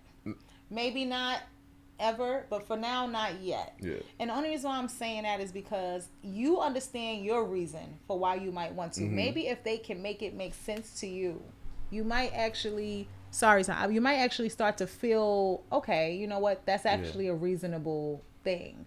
And it doesn't mean that they also want it all the time. But I think that's where you have to find where the common denominators are in your relationship, especially with sex, because this one area I have seen break up like super, super great connections. Like people on every other area, they like this. This area, they're like, like where you going, like, bro? Yeah, like dodge that. And people want to avoid it. Yeah. But this is the one area you can't avoid: pleasure. People have to understand the pleasure principle. The natural desire to seek pleasure doesn't just come from doing the things that make you happy. It also comes from avoiding the things that don't please you. Right? So people avoid pain. That's the pleasure principle. Avoiding pain feels good. My headache doesn't feel good, so just relieving the headache is pleasure for me. Right? The same way someone rubbing my temples could be pleasure. So what I'm saying is you don't really understand where the pleasure lines are going to be. You can't shut it down. Yeah. You know what I'm saying? But at least you seek understanding. And then after they explain it, if you're like, you know what, this is just not for me, they also have a choice to make. Whether you matter enough for them to say, you know what, I care more about you than exploring that, and now we've agreed to stay away from it. I actually had an ex who's very vanilla, and actually we have the best sex, like a Leo, amazing. However, the vanilla sex is because now I'm like, all right, let's role play, let's get into some things, let's fuck outside, let me suck your dick on the train, let's spice it up, and he's just like, nah, we don't have to do all that, and that's where it was just like, he's not an exhibitionist. No, and I'm outside. Where? I'll suck your dick anywhere. What? He's on what's the app? He's on Blower. Like, you know. Bro, who's dick? Not your dick. They be clipping shit here. I don't know. Like we have to be a little bit more specific around here. I'll suck your dick anywhere. Oh wait, also don't make that a clip. There's a lot going on in this episode right now. The last 5 minutes. EA, please, we have relationships. It's so funny. We do. Yeah. We do when we have to. And I damn sure can't hear. They already took. I'll suck your dick anywhere. No thanks. Tahoes anywhere. Okay. That's better. I didn't hear you, but it's fine. He said he'll suck anybody's dick but Tahoes anywhere. But yeah, you with the exhibitionist. Here's the question that I asked you. How much did you guys go into the why? Like when he was like, nah, I'm not with it. See, the thing is, I don't got time to ask questions. I'll just find somebody else to do it. Billy, you're stressing me out. Okay? You're stressing me out. I do have a question before we start the show, because we already damn near we 3/4 of the show over, right? I was watching this show called The High Maintenance Pod. Okay, yeah. These two young ladies from, I believe they're from Houston. They the bougie ones. I think I know what you're talking about. I've seen a couple clips of this. I haven't watched a full episode, but I've seen a couple clips of this. Let's see what they got to say. And in my business. You be doing it. Having a little sex. Just a little. Not a lot. Not a lot. Absolutely not. Piece. Pitch black, dark. I get a whisper in my ear. You trying to 69? Okay, cool. No. So, I'm getting up to 69. Yeah. No. I feel a 300-something pound body flop down on my face. He is built like the Big Show. Well, it's the Big Show. He is built like the Big Show. It's a big bad show tonight. Boy, get your big ass up off me. I was under there like, Now he was riding your face. He's so fine. He can ride my face. That's hilarious. Melvin, if you don't mind. Ass Harry, get out of here! Get your thick ass off of me. I've never seen a man on top on a 69 in general, and then a man like you. No offense, I'm not doing the body shaming. I'm just saying we gotta think logistics. You get on top in a 69 and you have a penis. I do it though. This is the question. Would y'all do male on top 69? I've done it. You've done it? Mm-hmm. Was it enjoyable? I didn't do it how people do it, so maybe that's what it is. What and do you that's mean? what I How love you what do I it? do. I don't know. I'll be sounding like I'm always putting BK out there, but I was going to my phone because there's a clip that I made with your voice of the standing 69. Oh yeah. And you was like, I That's just right. need that I pussy love- in my that's face. right. Yeah, That's I love that shit. Well, why you find that, Billy? Would you let male on top 69? I mean, Well, for him, isn't it always a male on top? But would he be on the bottom? Is what I'm asking. Oh. Yeah, I mean, I've done that.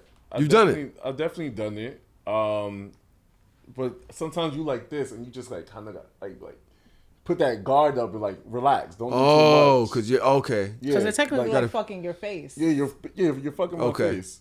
But I'm letting you know, calm down. Oh, okay.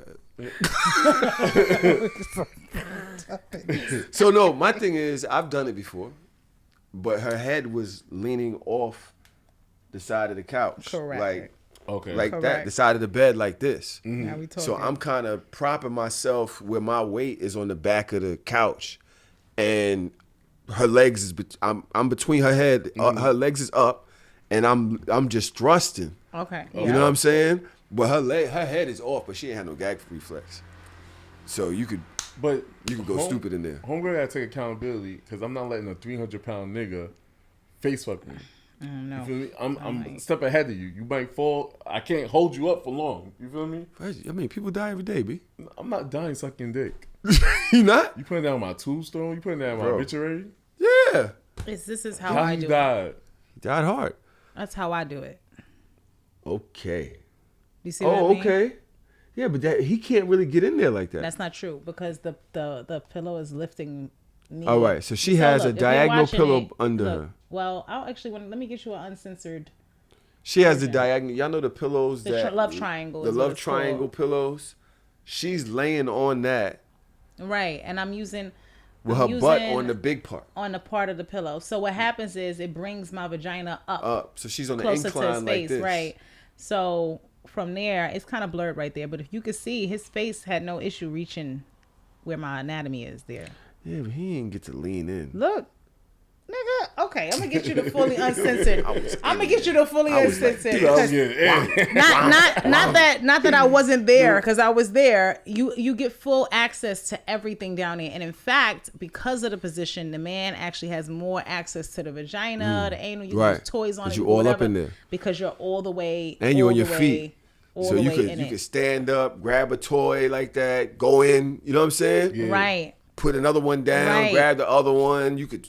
And nobody's breath is constricted, and that's the main thing, because you know, we got you here. I got you, because and with niggas, I don't know. Here we go. So the same way I'm on the pillow this way and it's getting a leverage reverse. When you put the ass at the top, now we kind of got it where his face is, there we go, coming down into my vagina. Right. She found it. So now with his face, you want to show the screen over there? Well, I was trying to get you to because they couldn't see it. Because I could give it to you. Right, and then we could put it into and you can get PRP, but basically, because my head is hanging off the bed, I'm now completely at this angle versus like being flat, and now you can't get to me. Right. But because my vagina, the pillow is literally bringing the pussy to your face. Right. So you're standing in front of me, dick in mouth, and then you bend over me. And because I'm on an angle, now my chest is lower. So now your anatomy is not on my chest, and my vagina is open in the air. If that makes sense. So everybody's comfortable, to be honest. I like it more than the regular 69 because even when I'm on top, I'm not a small girl. I still got to make sure that I ain't killing you, my nigga. You know, I can't tell whether you breathing through the cheek or not. Like, just push your nostril and an ass cracking. You know what I'm saying? I'm over there fucking his face, and he over there. You know, and niggas will sacrifice themselves for the pussy. Yeah. Oh my God. I have seen niggas literally almost pass out. And I'm like, yo, babe, you sleep with a CPAP. You got to chill. Damn, they're dying this motherfucker.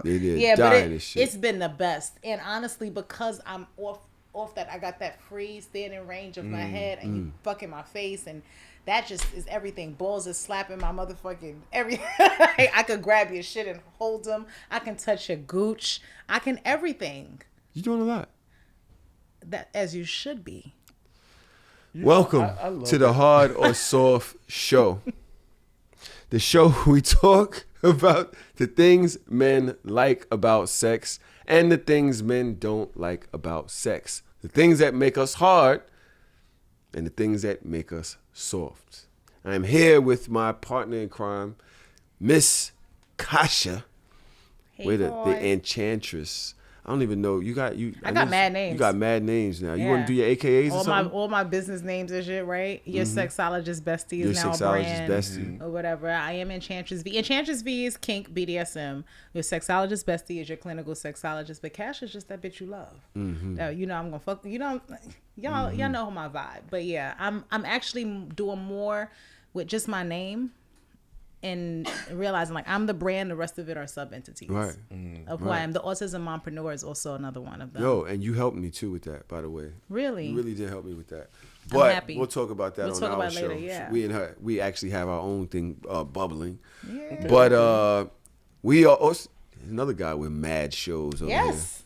No, one show now, a solo act. I done Beyonce this shit.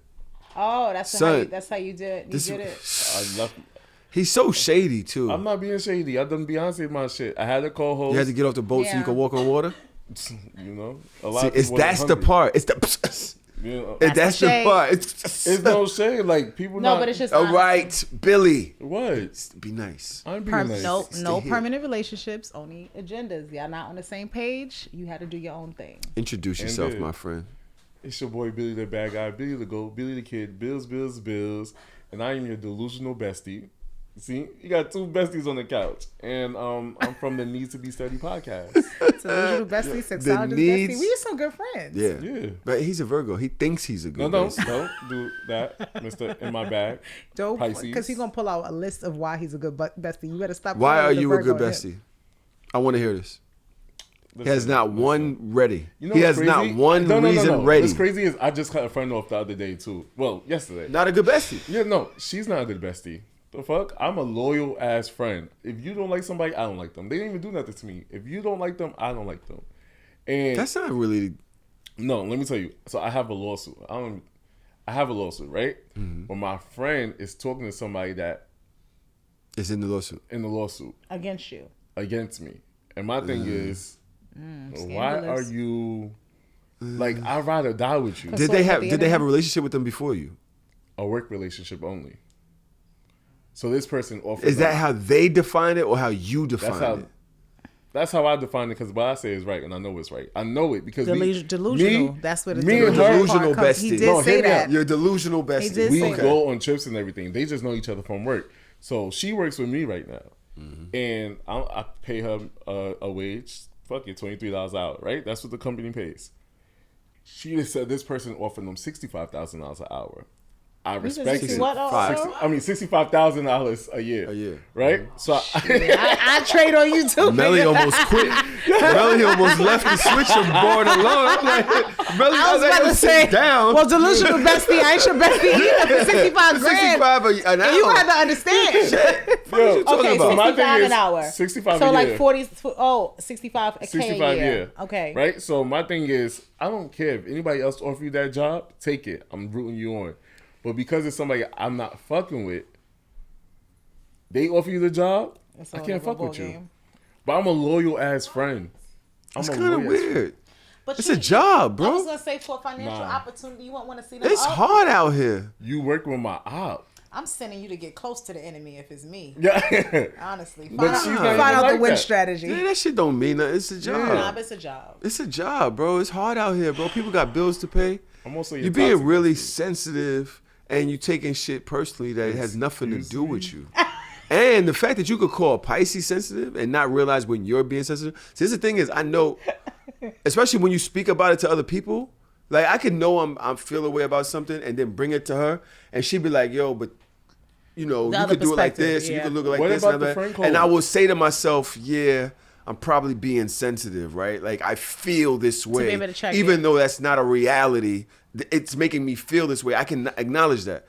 Why can't you acknowledge that you're literally looking at this from a really emotional place that has really nothing to do with you? This person not doing nothing to you. I'm not thinking about an emotional place. I'm thinking about loyalty. Their action has nothing to do with you. Do you think they you expect them to not take this raise because you don't like the person? They're supposed to not pay their bills. All right, here's the thing. Because you was never looking for a job, right? So now this person came out of nowhere and offered you a job.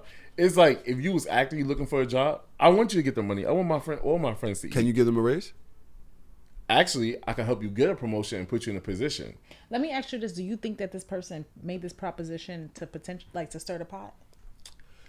Because it seems a little interesting, but no. But that's what I'm saying. Like, no. Even who knows? Do you think that person genuinely feels like your friend is the person for the job? Yeah, because she don't know I was going through her phone. And I saw. No, hear me out. Billy, I love you. You was going through her phone. No, because that's against the law. Don't admit that. I was about to say, don't admit that out. I allegedly. You allegedly went through her phone before it was a law. Before it was a law. Yeah. Right. I went through her phone. He's not looking good. No, what I'm saying is, I went through her phone, right, and she was having a conversation with him already. If you know he's an op, why are you talking to him? Because they work together. But they worked, so what? They worked together before he became your op. Yeah. So there's a pre-existing relationship, Billy. But we all work together. Nah, I just believe loyalty is. So you wanted her to choose.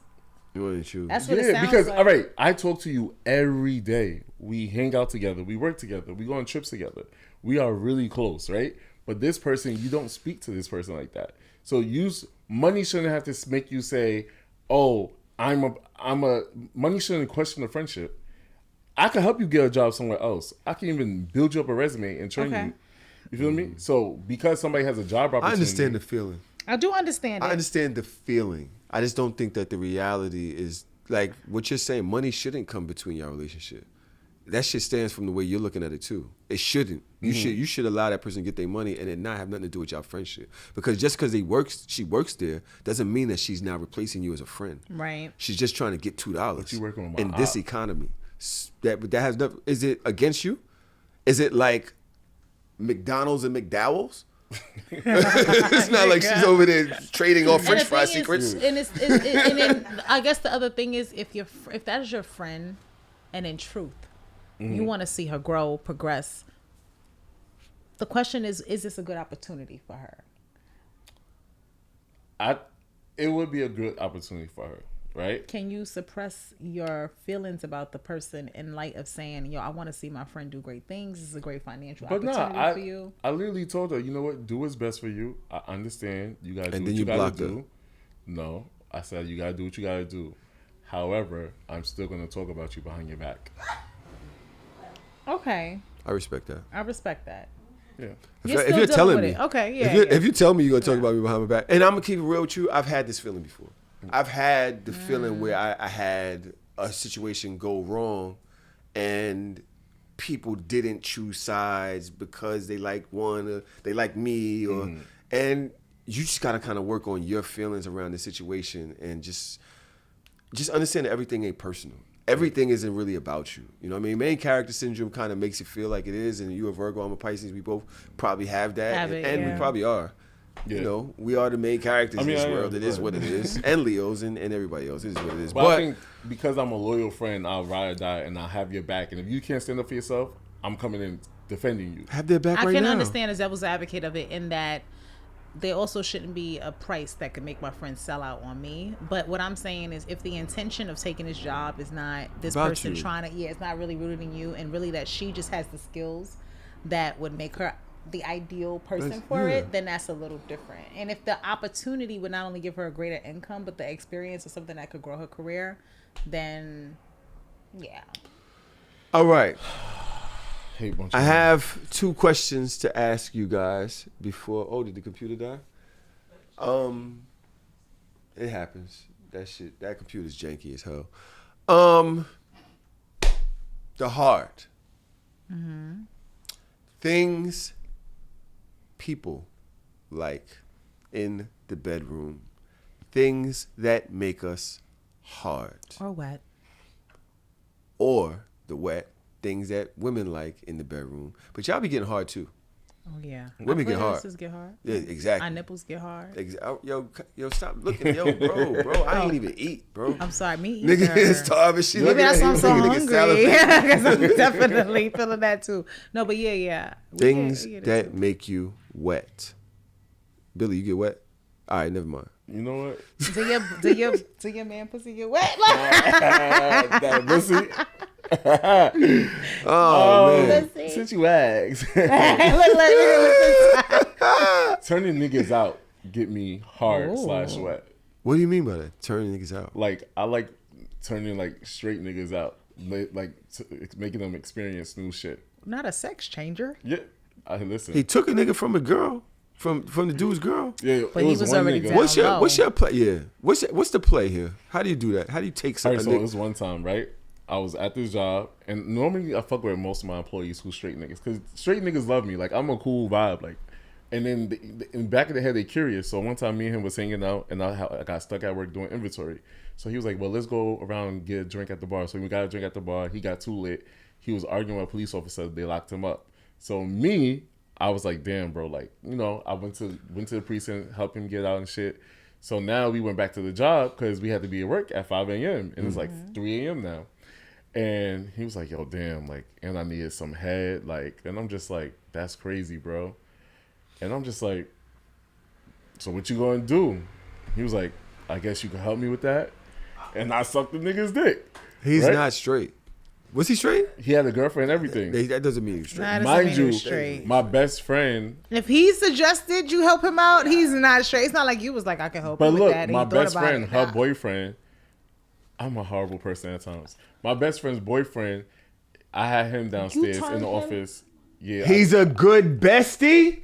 He's a good bestie. Hey. Best friend. This is what he said. Yeah. Don't even look over here because you are really delusional. No. Just say you're delusional and cut out bestie. Don't even use bestie no more. Your best friend's man. Interested. I just jerked him off in the office. I just jerked him off? And then my other not reducing the deception. And then my other friend's boyfriend, he FaceTimed me and watched me give my man head on FaceTime before. They niggas be interested. The delusion. They said they straight. I can't tell them what they are. In your community must be a bit more fluid. Yeah. Than they are admitting. The average everyday guy. You give them the vibe. He's definitely not the kind of niggas. You give them like, I mean, I am cool with them, but it happens. Niggas love their homies. I'm just a homie that suck dick. Did you smash the homie? Several. I don't think I like head enough to just get it from anybody. Like, just like, not even just from any woman. I didn't just give him head. I swallowed. Well, that changed everything. Billy, the delusion is big. I'm gonna just tell you right now. The delusion is do you pick your, He did say he was pick your prey? Can you look at them and say, yeah, this could happen? When you was leaving the inventory, right, and you went to the bar, did you already know this could happen? I know it could happen after I put the work in. Do you think you could get any straight man? Not any straight man. But what's the difference?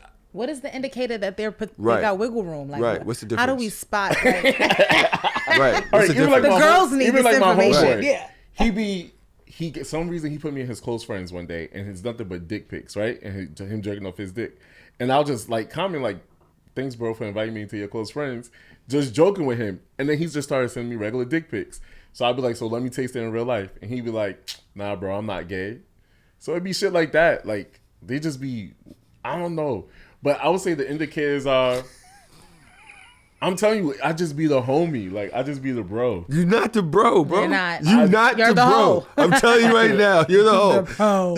You're the hoe, bro. Yes, you're the bro hoe. Yeah. Like, it's just so your number's bro hoe. You keep people around you that I believe you know there's a sexual something. Yes. You can sense it. Somehow you know that. Yes. Because let me... analytical. Shout out to Wolf. I would never censor off a Wolf, right? I would never censor off of you, so I would never even. Wolf just shaking his head like, how the fuck did I catch this straight?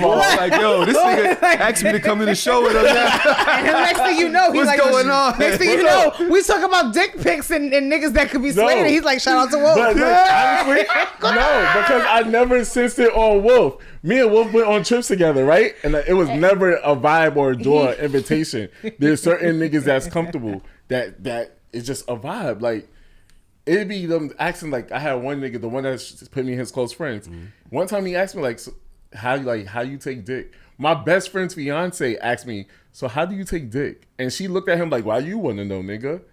And it was just like, they just... What kind of question is that? How do you take dick? That's a wild question to ask She looked at him like... I wouldn't ask a woman that. How do you take dick?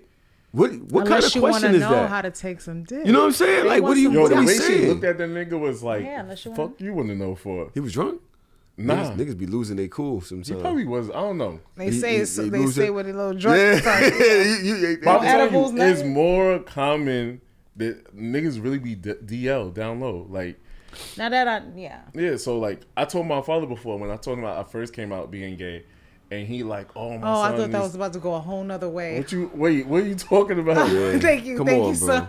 All right, go ahead. No, Billy, because you're scaring me. Come on, bro. Because you'll be like, you'll say my best friend, my homegirl, and the next thing you're like, yeah, I sucked her man. Yeah. So just forgive me when you said my father. I was like, yo, cut it. Come on, bro. Okay, no. You gotta take it easy, bro. But I done fucked like a few of his friends. Your father's friends? Yeah. Oh, you just taking them down. So I wasn't wrong. He was going that way. Okay. You wildin'. You out here. I'm not wildin'. Who is off limits, Billy? Who is off limits? No, for real. Because once I put you in that bro category, you in that bro category. She said wolf. But as far as like friends, men, like I probably think it's probably one of my friends. Nah, nobody's really off limits.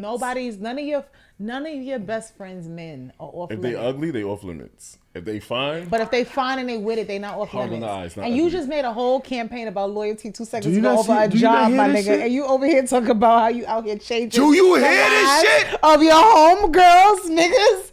You're like, you can't take that job because they paying you more, but I will suck his dick and turn him. Are you crazy? Seriously, like, are you fucking nuts? I think so. Really? All right, hear me out. I have to clean this up. There's no cleaning it up. She just caught you. They're like, the prosecution rests its case. I'm just hoping yo, I didn't even see where you was going with it.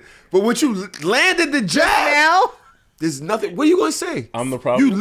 Clap your hands if I'm the problem. No, we doing the clap your hands. Yeah, clap your hands if I'm the problem. We already did this.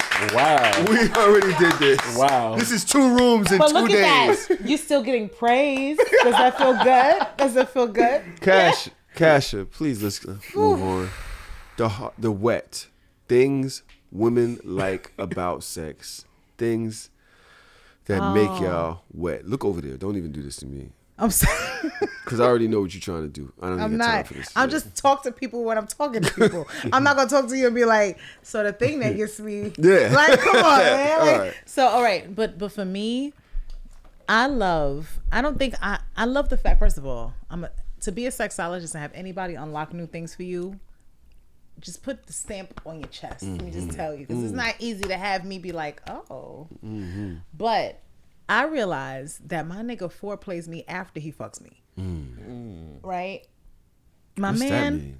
he aftercares me, and then he foreplays me for I'm always left eager for the next thing. And so I'm temperature is a big thing for me. I usually after I come, I'll be getting like a cool freeze, like my body, all the heat just leave me at one time.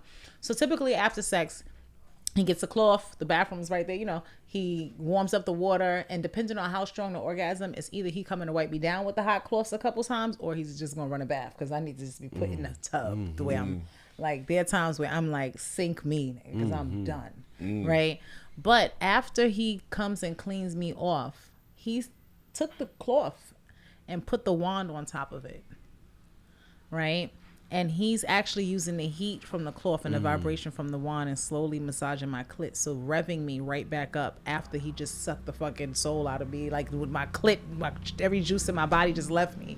And you want more, babe? Because you just suck my pussy clean. Like, but basically, it's like he brings me down to bring me back up. And sometimes I'm sitting there finding myself like, oh, is he going to eat my pussy? Is he going to eat my pussy? Is he going to eat my pussy? Like, I'm getting excited, and then sometimes he doesn't, and sometimes he don't. Right? There are times where he'll do it, and he'll leave me like that. And I'm like, Jesus Christ. Like, my eyes, like, literally, I'm sitting there with the Puss in Boots eyes. Like, I'm like, why are you doing this? Please. Why are you doing this? Un poquito lengua. I start speaking other language. But really what I realized is that it was the real wet in it is that he kind of created this technique based off studying me. And I love when the teacher gets to be the thing. Yes. So he put me in a mode where now I'm the one he's observing and he's guiding me. And that control combined with the actual physical action of what he's doing takes me there. So whether he's using that and he's getting me warm, I'm just excited because every time the warm cloth leaves my body, the cool passes over. So every now and again, I'm laying back and the warm next time is his mouth. Not the cloth, but I'm thinking he's about to wipe me, but then I feel his mouth on me or whatever. So it just kind of like, I'm over here like. You never know what the fuck this thing about ever.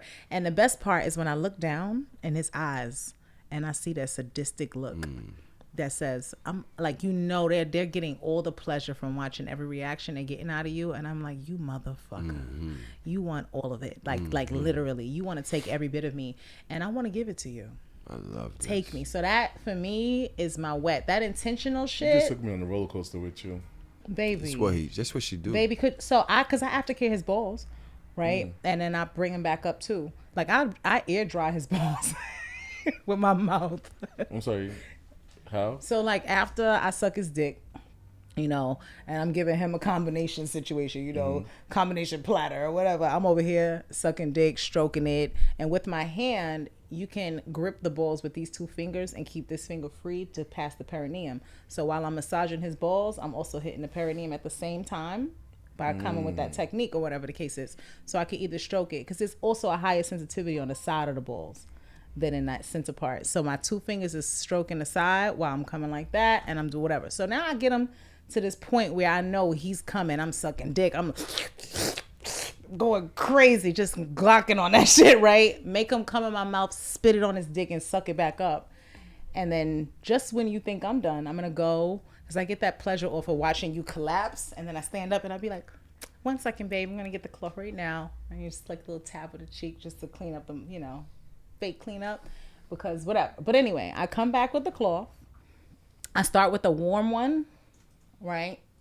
Initially, to get the balls, and I cover his whole dick and his ball, everything, and I just let it sit in that heat for a second. And then when I take it off, it's like a cool rush, which makes it feel like a peppermint patty situation. And then when I come back, I might wipe it again just to make sure I've gotten everything. And then I take his balls and I hold them up and I dry it with my mouth. I just come up with a cool Every now and again, I kiss them and shit like that. It's like a fetish for me. Like, see, if you was on blowers.com, you have to be top tier. Baby. Top 1% of creators. Like, if this mic was his dick, like, I'm literally, I treat it.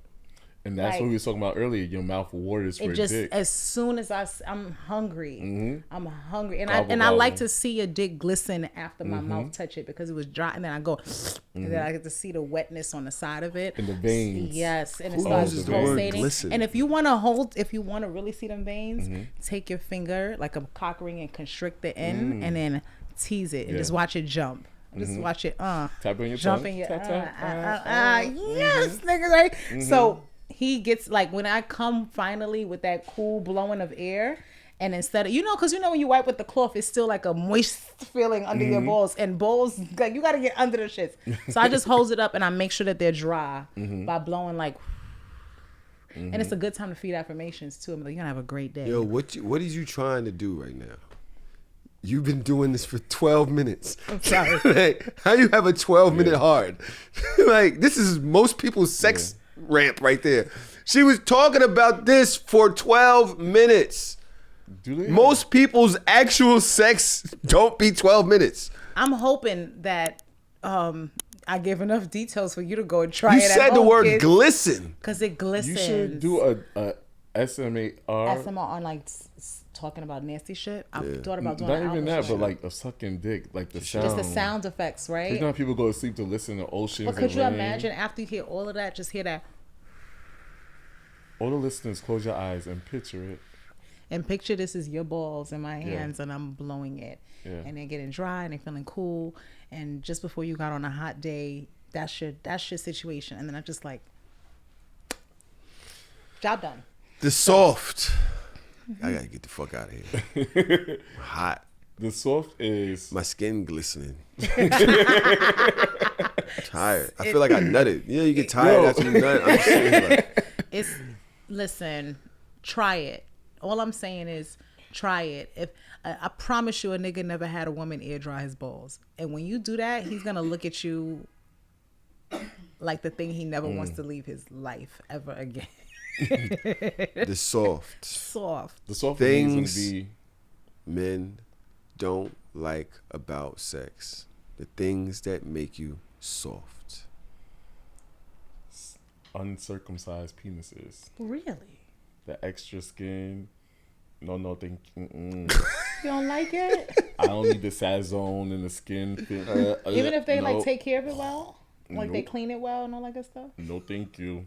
Damn, that's a sensitive dick right there. Yeah. Yeah. Yeah, I heard that like Courtney's big on them. Courtney's huge on uncircumcised joints. Like she wants to see them all. Not like that. Sorry. I want to see the head just when you pull your pants down. Head just boop.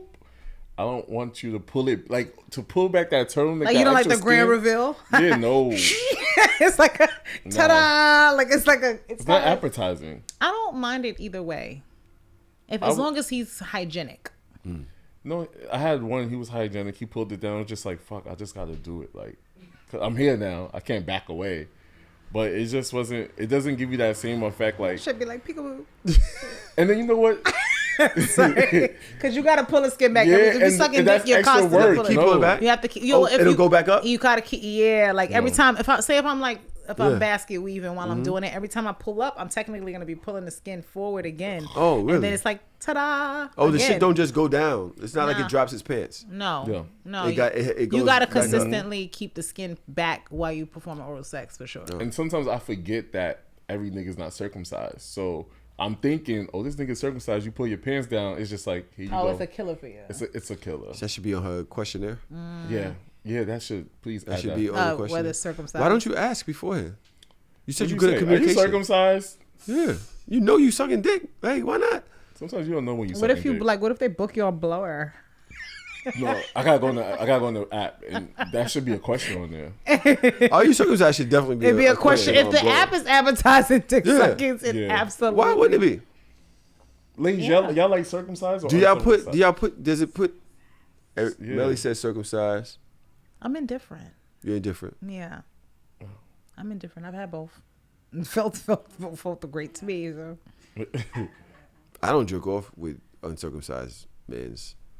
I mean, it looked like the sausage, like when you get the sausage links and it should be like this. And it had a twirl at the top. I'd be like, yeah, I'd say swipe. I guess for me, in all uses that I have for it, it doesn't feel different. And honestly, circumcised guys are more sensitive, and so they actually require less effort to get there. They just nut real quick. They get there. They can get there a little quicker, just because when you get circumcised, it removes a part of the sensitivity in the foreskin. Thank you. Yeah. Thank y'all for that. I don't want to have a super sensitive joint. I like staying in there. Yeah, my mother looked out for me. Yeah, for me, the soft. I don't like unteachable people. Ooh. In the bed. Mm-hmm. And I don't think a lot of women like it either, because there's a lot of men who come to bed with their ego and their pride, and they're like, I do what I do. I'm that man. I'm not this. I'm not that. I'm not that. And there's no one size fits all. Mm-hmm. So anybody who's approaching the situation with a mindset, like, don't get me wrong, be confident about your shit. If you know your way around the anatomy and the body and whatever, cool. But you still have to have a level of openness. Like, I'm a teacher, but I'm a forever student, because I still have to learn you and your exact, you know what I mean? I hate that, and I think a lot of women come across this. Men are unteachable in that they don't even want to admit that there's an area for growth, because a lot of times I'm that dude. And this isn't every guy, obviously, but the majority of men that you come across, especially if they've been, a certain age and they feel like they've made their way around a woman or fucking 100 or whatever, there's this can't teach me nothing. And the bottom line, that's the guy that gets talked about in the group chat, because you thought you came and put down, and you thought you killed, and she was just waiting for you to leave to back that drawer, and hit you with one of those, or to be like, this nigga, So I just feel like a big soft as a woman, like, when you find a guy who asks questions that lets you know, like, this guy's curious, he wants to know, so do you like it's a good indication that he's teachable. That if I say, baby, I don't really like too much of that, but that thing you were doing that was great. If you could do more, like, if you're open to that type of feedback, cool. If you're not, you can't get me wet. Right. Or if I was wet, you just drop me up. Well, this has been an amazing episode. You guys did y'all big one today. You are nothing's going to save people's opinion of you. You think so? You might as well just lean into being a bad person. Just That's lean over Billy the bad guy. Yeah, Billy the bad guy. I'm the bad guy in somebody's story. Most likely everybody. Is there anybody that you think is a good think that you're a good guy in this story? Probably not. Are you the bad guy in everyone's story or somebody's story? Everyone's. No, you're not a bad guy in my story. Not in mine either. You're not the bad guy in my story. Thank you. You're just a Virgo. That's the only bad part. Thank you. And I think that I can't. Again, because I know your birthday just passed. The 31st of August. Yeah. Okay. I just think that I can't wait to see where your journey takes you. Thank you. I think right now you just got your guard up like hell. You just scared of everybody hurting your feelings. You ever dealt with broke niggas? The fuck? That's a trauma. No, I haven't. But I have dealt with women. Yeah. I have. And I closed down Build Demand Workshop a long time ago. So I am with you on that part. You have a cosign there. But I will say your clarity does mean that there's an old delusion. Yeah. That's why I could fuck with him, because you're able to admit, I'm sick and I'm he knows. Fucking wrong. Yeah. He knows. Yeah. That's what makes it manageable. It's nothing worse than people who just don't realize it. Well, no, I know I'm a problem. I'm very aware. But God made me this way. So who's to challenge God? And I think y'all are amazing people, even though you're a Pisces man. Thank you. And I think they're very emotional and mentally unstable at times. Yes. And they tend to think everything goes their way all the time. And I don't think everything goes my way. I didn't say you. I just think Pisces men think it goes their way. Think it should go their way. I would say Pisces men who don't possess emotional intelligence. Yeah. Because there are some that are not. Yeah. Like my father. But that's where it comes from. Daddy issues. The Pisces hate and they hate towards everybody. But do you have that feeling about Pisces women? No, I get along with them. Ka-ching. They delusional too. No, sir. And that's why he called me old. I remind him of his dad. We're not delusional, but again, if you're not emotionally intelligent, can be naive. Pisces women can be naive. Agree extremely. And they call it gullible. I would say y'all are my two favorite Pisces. Thank you, my friend. I take that in high regard. Thank you very much. Now, Billy will be at our live show November 24th here in New York City. Kasha, she better be. I didn't even get an invitation. Let me Why do you need explain one? to you. Why do you need one? I was like, damn. Why do you need one? It's just y'all know I'm there. She will be at our live show. There. She'll be on stage with us. Obviously, y'all already know how we give it up. Yo, you can't break the dick this time. You can't. We already know how. In front of mad people. Yeah, I didn't break. Well, I did break the dick because I was supposed to pull. Off. I was supposed to pull it out. Like the gag, okay, what people didn't realize was supposed to happen versus what happened. We put a 17-inch fucking dildo. She was huge. It was a big ass dildo. 17-inch dildo. Nah, it was like 9 inches. You know, it was a big dildo. Okay. It was a big dildo. But it was basically the gag was he was supposed to have the dildo in his pants, and then like I was gonna pretend like I'm giving Tahoe head because you wouldn't be able to tell from afar. It's a very realistic looking dildo from afar, but. I was supposed to go and teach them like, oh, here's how you can increase your gag reflex and then go gag on the dildo, which I did. I did that part. She did. But coming off of it, I had sucked so hard that I pulled the dick with my mouth off. That shit came dead off. Off of the ring. The ring from the harness because he had a strap, whatever, and I pulls it out. I was supposed to like stop and make them think it was his dick and then grab it. People came running down the rows to see me get head on this stage. Yes. People literally they got their cameras out and all that. Yes. Our live shows be dumb. We at the show. Our live we had shows. It was funny as hell. And people was dying laughing. And I was like, oh. And Loon was just, all I remember is Loon with this leg extended, leaning kind of like this. Trying to see what's going on. But yeah. But it worked out well. It did work out well. Yes. You know, we always have many surprises at our live show. Kasha will not be one of them. She will be on stage and she will be showing y'all something. I'm telling you right now, you never know what you're going to get. Okay, November 21st out in Philly, November 24th, New York City, and December 15th in DC. Wait a minute. Jody PR Ho, Terry Roseland are opening for us. And Jody is already looking for more dates. Guess what region we're coming to next? Y'all tell me where people can find y'all. Because you got a whole new page now. Yes. I mean, like I said earlier, anything that doesn't require change is dead. Mm-hmm. And I'm at that phase of evolution. Mm-hmm. So the best way to always find me, go to my website, www.kashajohnson.com, or you can use my phone number. A lot of people text the word. Hardorsoft is actually a code word. If you text Hardorsoft to 347-657-6575, you'll automatically reach me. But if you want to just connect with me on my new account, I'm starting from fresh. Like literally, guys, brand new page, spanking new, starting completely over. It's The Real Kasha Johnson. So you can follow me over there as well. And it's guaranteed to be, you never know what I'm going to put up or post or do or whatever. I love that. Yeah. So that's how you guys can connect with me. And also come to the fucking live show because we're going to be there. That's right. Billy. You can find The Delusional Bestie. The Deceiver. At the Need to Be Studied podcast. The Blower. We study. The Blower.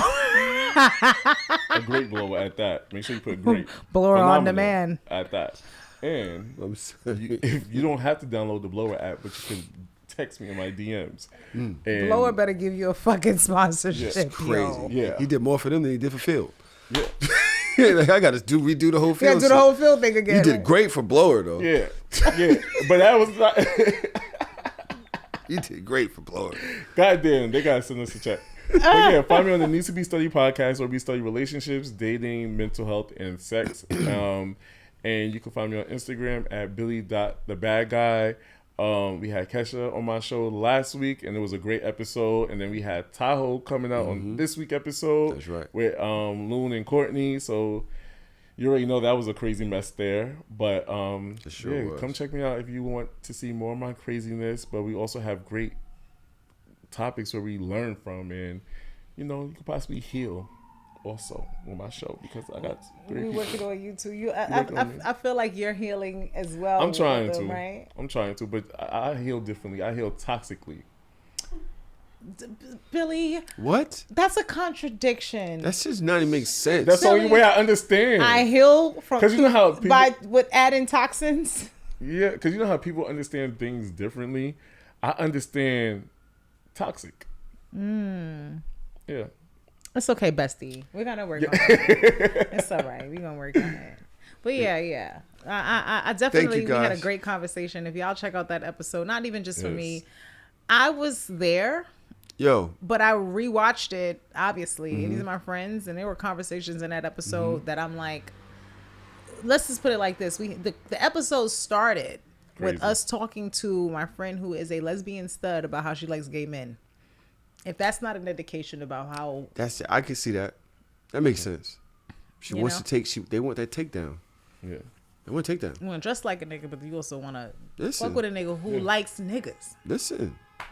I'm outside. Lesbian studs be outside. They trying to get to it. I'm actually... But I know we talked about the live show. I know that this episode will probably be too late for anybody to partake, but I'm really looking forward to... the second. From dusk till dawn. Y'all already know. Yes. The Need to Be Studied podcast was a great time. We ripped Billy to shreds. Yeah, actually did. I forgot about we that. ripped Billy to shreds. Go check out that episode. Could we use a different analogy? Yeah. Because rips him to shreds after today's talk, Tahoe. He just was talking about being gay for pay. Listen, it is what it is what it is. Y'all gonna think what y'all gonna think. I don't care. That's but he's over here like, we ripped him to shreds. I'm like, I'm sorry, babe. They gonna think what they're gonna think, sweetheart. I'm sorry. We know our truth. Absolutely. You know what I mean? Hey, go listen to us and Kasha on the Need to Be Studied podcast. Hit up Kasha on the Real Kasha Johnson. That's the Real Kasha Johnson. And check out Billy the bad guy on Instagram, and it's Billy for Billy.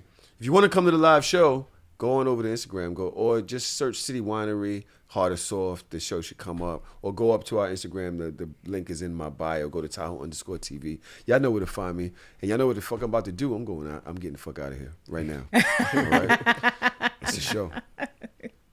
When you say freaky, what's freaky? What you mean by freaky? All right, if I do this, you're not going to tell your friends, right?